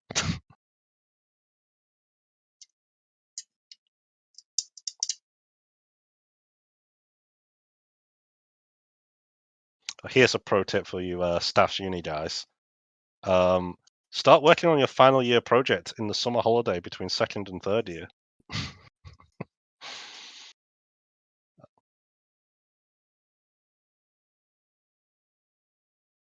And if you're already a third year, fine. Start working on your master's year final project in the summer holiday between your third year and master's year. Oh, I do recommend the master's year. Not because the master's degree actually helps with getting a job. It really doesn't. Most employers just look at your. Wait, you can do that. Just the ration out your forum posts. Maybe if you save iteratively, like modeling file 001, 002, 003, you can ration those out, make it look like you're making loads of progress. Yeah, so for the master's degree, like your actual score, like whether you got a 2-1 or a first, at least in my experience, it didn't make a fucking difference. I did get firsts for my bachelor's degree, and for the master's one, I got the highest one, whatever it's called. I don't think they call it a first anymore. It's like a distinction, right? If you for a master's, it's like distinction merit pass. But no one's ever asked me it. No one's been interested in the grade. So for the army guys, what they were interested in was, well, obviously that sharpshooter rifle I modeled, and then I had an interview where I told them about the army stuff I'd done. I told them about how I did weapon modeling, but the army guy obviously isn't a weapons modeler. He isn't a 3D person at all. So I start talking about Pro Boolean Dynamesh and Chamfer Turbo Smooth and unwrapping weapons and stuff, and his eyes just glaze over, and he's like, okay, this guy, he's saying a lot of big words, so presumably he knows what he's talking about. And then when we talk about the army stuff, then he's a bit more engaged and he understands. It's like, okay, so this guy isn't a complete fucking numpty. Um, but I used the master's year. Well, like I look, my mates at uni, they were my real family. Like as corny as that sounds, like fucking love those guys. Still in contact with them. See them semi regularly. We still play games and shit. And it was just an excuse to be around them for another fucking year, and also to create a few more portfolio posts. So if we look at my art station, that sharpshooter rifle I did that I think in the summer in between second and third year. No, between third and master's year. Where's my fucking art station? Let me try and get the timeline straight. Right, okay, so I did the sharpshooter rifle between third year and master's year. The AN-94. Maybe I should share this screen so I'm not just saying letters and fucking numbers. So this one in between third and masters over the summer. This one was my FYP for Masters, and this one was just a random extra portfolio piece I did during that time. And yeah, so Masters year was basically another year of student finance to pay for my accommodation, and I got a couple more portfolio pieces out of it, which, it's the portfolio that's the most important shit. If you don't want to do that and you want to just take a gap year to work on your portfolio, I totally respect that. In some ways, I kind of regret going straight into work after I graduated. Like, I think I got the phone call telling me I got the job at my graduation ceremony because I had to, like, he rang me and I was like, I'm so sorry, I'm in the fucking, like, the tent, because it was like Trentham Gardens. I like, they're gonna call my name and I need to stand up and take the certificate in a bit, so please call me back in like 20 minutes. And so like I crunched all the way through uni and masters and then straight into work, and like I really would have benefited, I think, for an extra year off to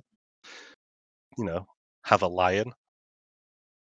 But yeah, so I don't know. I love the masters year for not actually the educational content, just for being around uni more, uni experience in quotation marks. I imagine you guys, you've had a shit experience with uni because you've had COVID, right? And they've gone and billed you the maximum amount as well for your tuition fees for no fucking reason.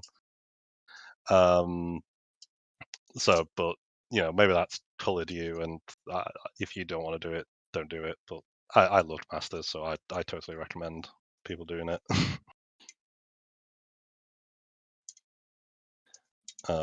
Is it still possible to get hired after graduating for a while?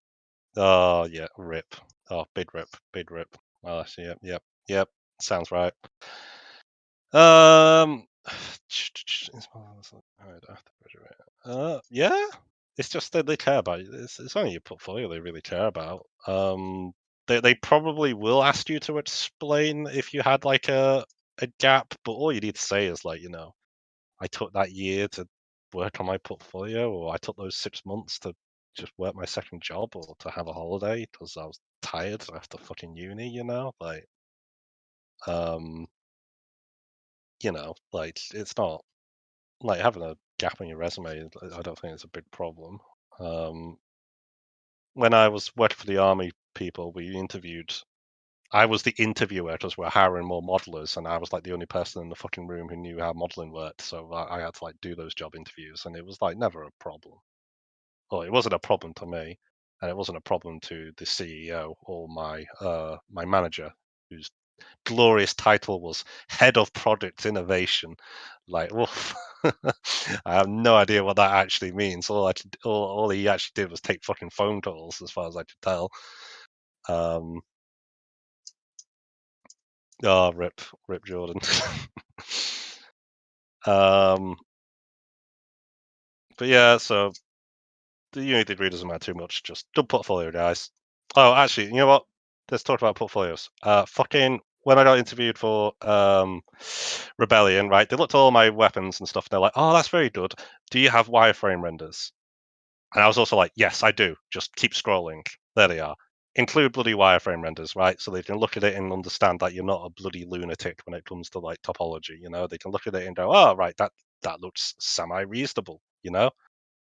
And also texture flats like this. It doesn't have to be anything fancy. Just yes, there is an albedo, there's a normal map, there's an AO, there's a roughness, there's a metallic, and I also included a mix map. That one's actually kind of useless. The only reason I included a mix map is if I had had only 5 textures, then I wouldn't have been able to fit them in this nice rectangle. So I was like, fuck it, I'll include the mix map as a thing, so it demonstrates I can do mix maps. But yeah, wireframes, boys. And on your on the blurb here on the right hand side, list your try counts and your texture counts so they know you're not a maniac. High poly renders, not terribly useful, but they don't take away from your portfolio, so why not? Why do a lot of people triangulate your models with wireframe renders? So what I think it is when you do a wireframe render in Marmoset, I think it's just triangulated, like when you do the checkbox. I think that's how I did these. I did it in Marmoset, and I think Either that, or maybe when I exported it to Marmoset, I had triangulate checked or something, or maybe FPXs triangulate by themselves. It is, I believe it is a good idea to triangulate meshes when you send them to other software packages, because you don't know how this triangulation algorithm in something else might work, and it might triangulate it different. Like instead of like going from this top left corner here to top right, it might do top right to top left, and that can fuck up your normal maps because now your like vertex normals won't necessarily match the same thing, just a bait mesh. So I believe it's actually good practice to like export your bait meshes as fucking triangles and stuff. But you know, I like these ones I did. They're triangulated, and that wasn't intentional. But whatever. But I think it's actually like a good idea, theoretically. Um,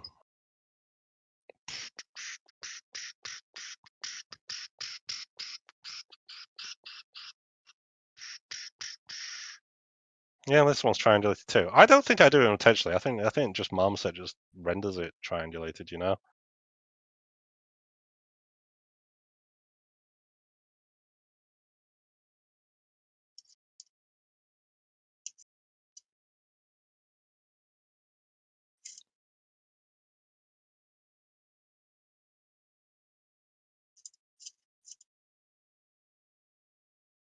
I feel so sorry for the lady who was doing a talk before me because we had to shoot and did to like terminate it early, and then here I am, and I finished with like 20 minutes to spare, and now we got no rush at all.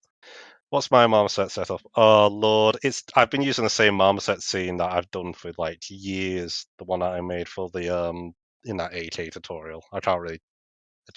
It's a HDRI environment. It's got 3 lights in it. It's basically like 3-point light setup.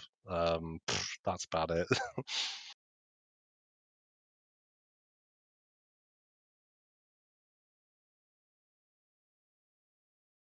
Ah, spicy.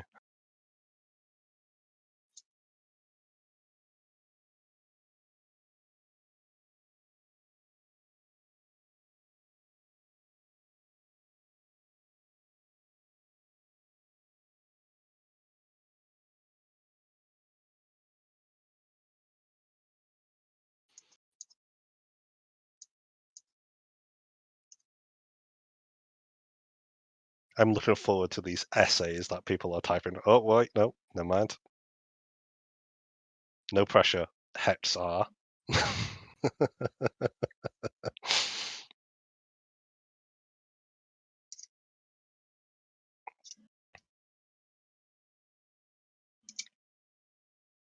I guess you guys now know my Discord, so if you do want to DM me any like questions as well, like later on, if you're like modeling this pro Boolean stuff and you get stuck on something, I'm happy to help. What's the benefits of doing the masters? It's just another year at uni. If you like uni, then it's another year of what you like. If you dislike uni, it's another year of stuff you dislike. I do believe I was interviewed for a job in I'm blanking on the country name. The Netherlands. It was Amsterdam, in the city of Amsterdam. It was PUBG wanted me to join them for a unannounced project that I probably should be careful what I say about as NDA. And I went through all the interviews and stuff, and the master's year was actually helpful, not necessarily to get the job, but the Dutch is the Dutch, right? Amsterdam, the Dutch, yeah, the Dutch have this scheme where if you're aged under 30 and have a master's degree, you get like a 30% reduction in your tax. And it's to encourage like young skilled people with master's degrees to emigrate to the Netherlands, and like set up families and be productive members of society and whatnot.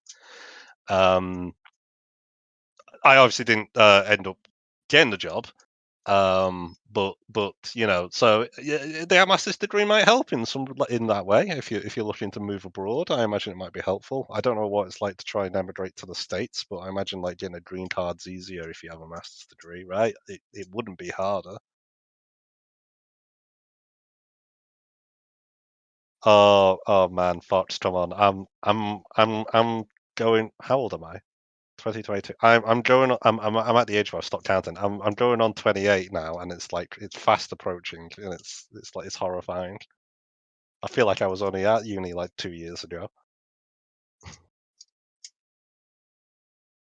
How's the weapon collection going? Oh, it's oh yeah, Ripple's Pitter, Peter. Ugh. My weapon collection. I've got a deactivated MP5. I've got a Star Heavy, a Mark 17 Mod 0 with the American markings on it. Very happy with that. Still got deactivated Sig Sauer. Still got the Colts Single Action Army. I've added a Russian SVD Dragunov to my collection. I was pretty happy to see that come up on the market, and I snapped that up the second it did.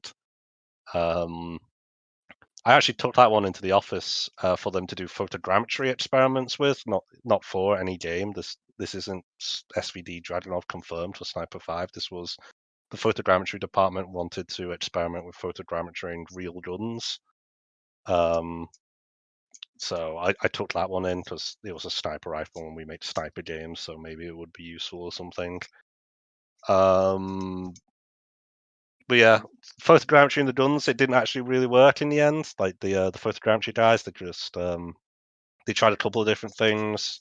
They suspended it from like the ceiling using like some like bungee rope or something, so it was in a nice neutral environment. And they went and took pictures all the way around it, and that came out with horrible results. They went and sprayed it, which actually really made my heart stop. They sprayed it with like a chalk powder, like an aerosolized chalk powder, to give it like a matte finish because they reckoned the gloss on the weapon was fucking up a lot of the pictures. Those results didn't come out very well either. It was like very fuzzy looking, you know. They then tried putting like little stickers with like reflective dots on them, so the photogrammetry thing to detect those to understand where it is in the world, you know, where the pictures are coming from, and those still didn't really come out well.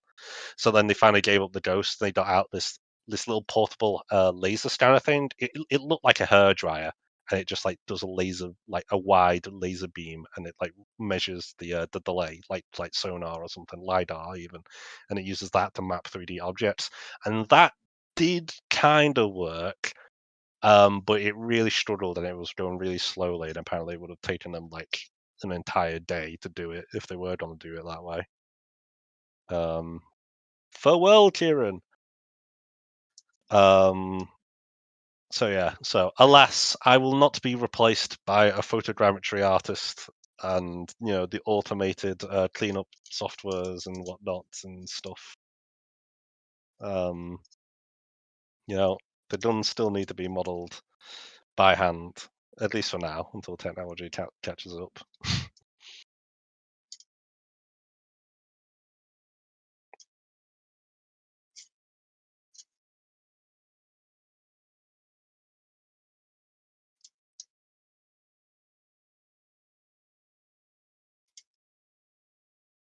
Also, in case anyone's wondering, yes, all these guns are legal to own. I don't just have a mountain of small arms. Is that a Mosin? No, I don't have a Mosin. Dragunov, it's the oh god, if you played like Black Ops, like the original one, it's like the starting sniper rifle, and that it's utter shit. What else do I have? I've got a Sig Sauer MCX, that's an airsoft. I've got a 8A103, that's another airsoft. They're all realistic ones, they're not like the bright orange, like gaudy ones. Got P90 as well now. Is that it? Is that all I got? I've got a couple of Glocks. The Glocks were actually playing. I got while I was still doing like the army stuff because they wanted to experiment with basically take the guts of an Oculus Rift controller, stick it inside an airsoft, a gas-powered blowback one, so it actually has recoil when you pull the trigger, and then in VR, the controller will reciprocate and it'll feel like an actual, firearm thing. It never went anywhere. How often do you need to make changes to your models after the director checks it? Not often. The biggest the most common thing, and it's not a huge deal, is let's say we have we got this rifle, we want to stick it in Coolio. Oh no, it's like hand grip, like the part, like the stock, like the part where your hand goes onto it, the pistol grip or whatnot.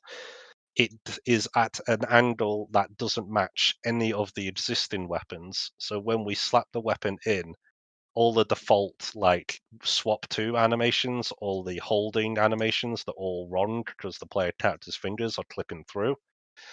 Hey Chris, can you modify the bits of the weapon that the player model touches to match the silhouette of another weapon so we can reuse the handholds and the swap animations from something else? So for example, I think like the MP44, its stock is like warped and shortened, so it can still use the same like swap animations as the MP40. And like a lot of the bolt action rifles, I've had to play with the proportions to make them all kind of overlap so that they can use the same, hold animations and stuff.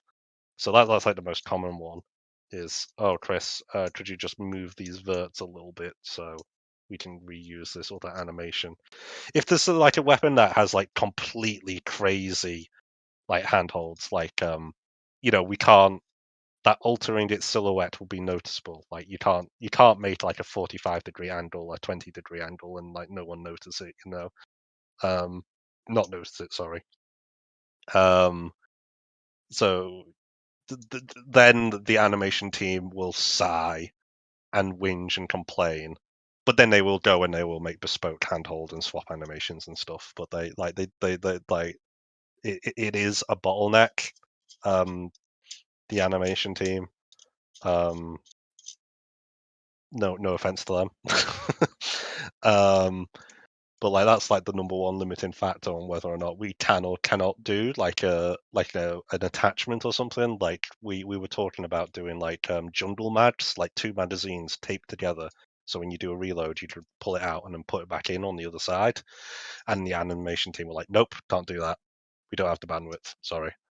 Um, and then we had to I had to warp a couple of machine guns to make them all have the same sort of, like the trigger in the same place and the pistol grip in the same place and the foregrip in the same place, so they could reuse those anims.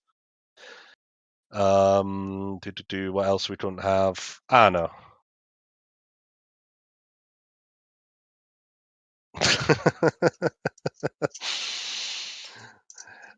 um, I think Rebellion want to hire more animators because I feel like they were like down to the wire when it came to shipping. Like I think Sniper 5 had a a ridiculous number of cinematic in quotation mark animations, and those ate up so much bloody time for the guys that they were down to the wire. Like there were so many cutscenes and stuff. Like even though you don't really think of it as a cutscene, um, you plant the charge, you walk away. 10 seconds later, the camera cuts to the charge exploding and Hitler's balls getting shredded or something. Like that ate up loads of fucking animations. All those little things. They tried to automate a lot of the weapon anims a bit. So if I named, for example, the bolt on a gun, bolt, exactly that with a capital B, they could put on like a generic machine gun anim or something, or bolt action anim, and it will detect the object called bolt, and it will make it move backwards and forwards when like a fire event happens or something, and that's like speed it up. But then they'll go in and they'll do hand tweaks to make sure the bolt doesn't fly too far backwards or clip or something stupid. But like they were like they were working flat out. I think they had a lot of sleepless nights because they had to crunch so much more.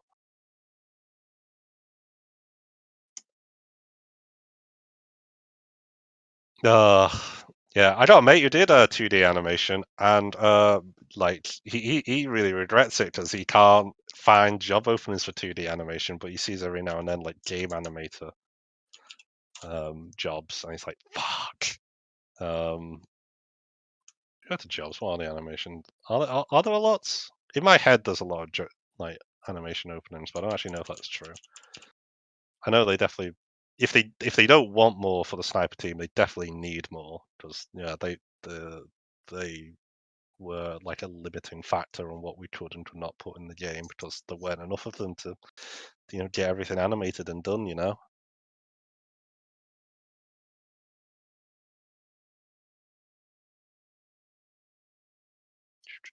Oh, okay.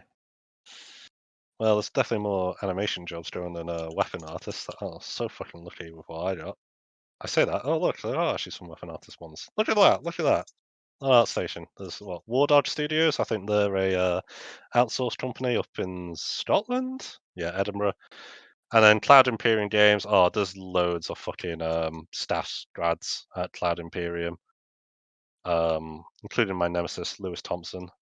And then there's one here in Canada as well for weapon and cosmetics 3D generalist. There we go. I remember when I was at uni, I got a lot of, Chris, you can't specialize in weapons. There's no job openings for something that specific. You're insane. You should be more generalist. You should open your mind and model cars and stuff as well, and furniture and stuff. And I was like, no, I won't do guns, me. And look who's laughing now. Aha. Take that, Dave and Greg, and all the other students who doubted me.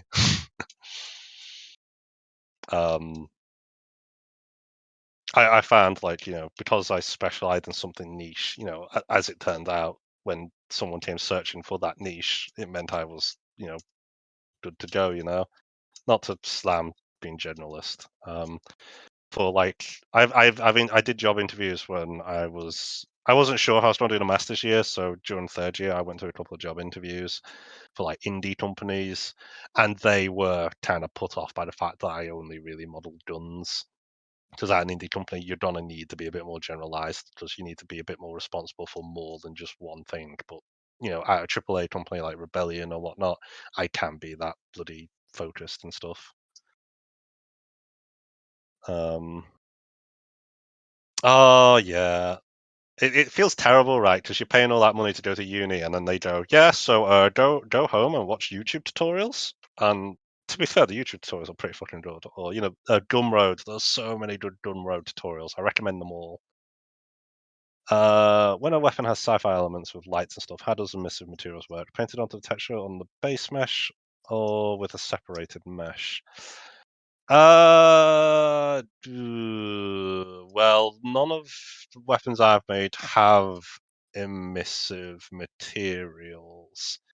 I know the bullets actually do have emissive materials, and that's necessary for the bullet cam. Like, I don't know if you guys how familiar you are with Sniper Elite, but there's like slow motion shots where you watch the bullets like pierce a man's heart and it explodes, and it's just gore porn. I really don't like that part of Sniper Elite. I'm not a big fan of gore, but some people fucking love that shit. And for that, those bullets have emissive, but it's applied to it's an entirely separate RGB texture. In the materials parameters, I don't know. Rebellion doesn't use Unity or Unreal Engine, so I can't really compare it to something else. But when you create a new material, you get a load of texture inputs basically, and you can check on emissive and slap in. I guess it is like Unity and Unreal. It's like using instead of using like the material editor with the nodes and shit. It's like when you have a material instance. Is that the right word? Where you can only just input parameters and it uses like existing shader code. It's basically that, and there is an emissive one that you check and you put in the RGB of the of the RGB emissive texture in. But for other games, I've got Max open. Let's see if I can open something I've extracted. Maybe it has a missive. In my head, the way you would do it if you were doing like green LEDs on like a Halo assault rifle is what I'm kind of imagining is like you create a floating plane that's a circle or whatever the fucking LED is. You select that, you put that on a separate material ID, and then you just do a flat color you will have like a bunch of those, right? Like, does that seem to make sense to other people? That in my head, that's how you would do it.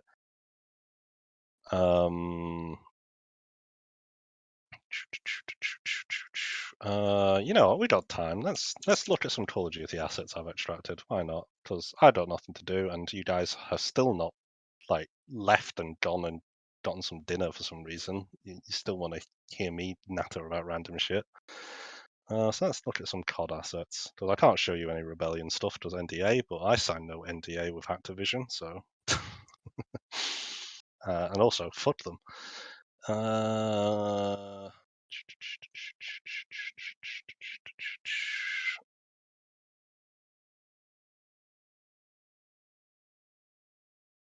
If I can find the folder that I put all of them in.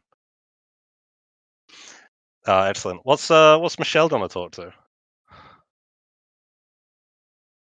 Oh, Peter, a hero, and Brandon, excellent pro plays, pro strats, tactical. I love it.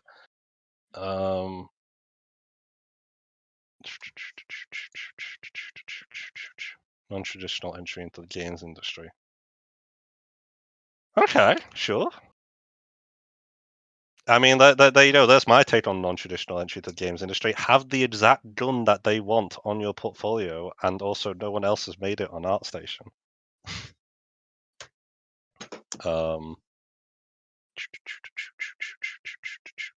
It was interesting. So for like the oh, nice. For the job at Rebellion, my portfolio between getting that why did I just type Rebellion into my project bar? No, 3S Maps. Let's open that. For my job at at Rebellion, my portfolio was actually literally exactly the same as when I left uni. None of the army stuff I was allowed to share for some reason. They just didn't want me to do it. So from like, in terms of like what it took to get a job at Rebellion, you can look at my portfolio as it is now. It has not changed. And just talking about my experience, like, I don't know, just talking about the modeling and stuff was enough for the interview. They didn't really care about having that year. Well, I had the year in industry with the army stuff, so I guess that counted. So file new. So what folder is this? I think it also helped them that when it came to like how much pay did I want, I fucking lowballed it when I asked for the Rebellion job.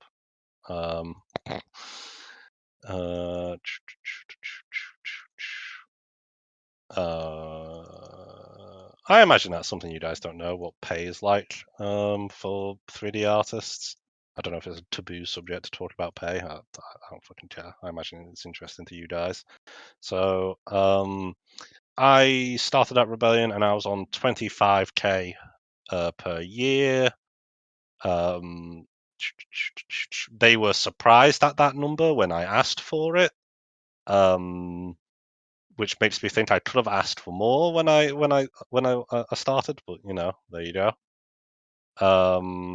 I've got mates who work at other companies who are on like 19, I want to say, K a year. Talking to some of the level artists, the lowest I think I heard was 18k, and I think I was on the highest at 25. Everyone was around like the 20 to 21k mark, but that's level artist. The reason why I say I'm talking about level artist pay is because I don't really know what like the material artists make or anyone else, because I'm based up north. Rebellion's in Oxford. So when I the team I am part of is the Runcorn team. Runcorn is a town like outside Liverpool. It's the Liverpool team basically. For those not too great on your UK geography. And the Runcorn team handle like DLC maps. So I speak mostly to level artists. So that I can only really comment on their pay and my pay. We have a pay review. Why won't this 3D file open? We have a pay review every 12 months on a particular day of the year where your line manager will give feedback on how good you've done to some bean counter person, who will then decide how much of a pay rise you will get. I think at Rebellion it's capped at 7%, which if inflation was 10% like it was this year, grim. But it's that 7% cap is if your role doesn't change. So if I was to stay weapon artist and not get the bump to senior, then it would have been capped at a 7% rise. But I got a bigger than that rise because I also got the title promotion. Also, like a year ago, I got another pay rise because I got a job offer somewhere else, and they offered me a lot more than 25k. So I told Rebellion about that, and then they said, "Okie dokes, we will match it." And I was like, "Excelente, I will take that, and I will stick around." So that's honestly that's the best way to get pay rises in this industry, is to get a counter offer from somewhere else, and then challenge your fucking hell. Why can't I import these files? The I mean, maybe you're not bluffing. Maybe you will walk, but like imply that you're gonna take this other offer unless you hear something better. Which is why if you have LinkedIn's, and I do recommend having those LinkedIn's, if you get contacted by a recruiter, accept them, and then maybe they'll hook you up with a job offer, and then you can use that to get pay rises. Like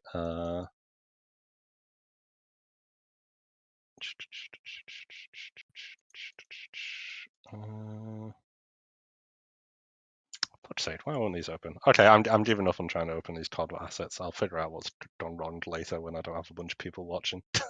And also, like, what I need to clear out in 2 minutes for the I've already forgotten the name. Desperately scrolling through the chat. Michelle, there we go.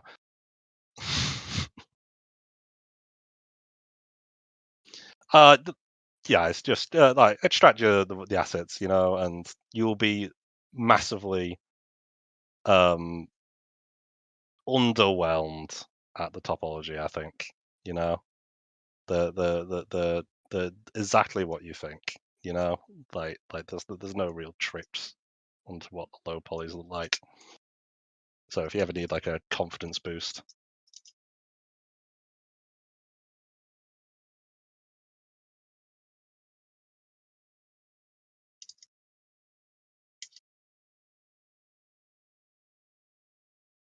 Okay, maybe don't look at CSGO models then. Rip. I know the lead art. Maybe he's not lead. I don't know what his title is, but like one of the senior art guys at the Oxford team was looking at Metro Exodus models to help. I think that's basically what they were like. Ooh, how did they make these? So like everyone does it. I don't know why Metro Exodus in particular. Like I haven't played it, but I remember. I don't. Are the guns particularly good? I don't know. I have to look it up.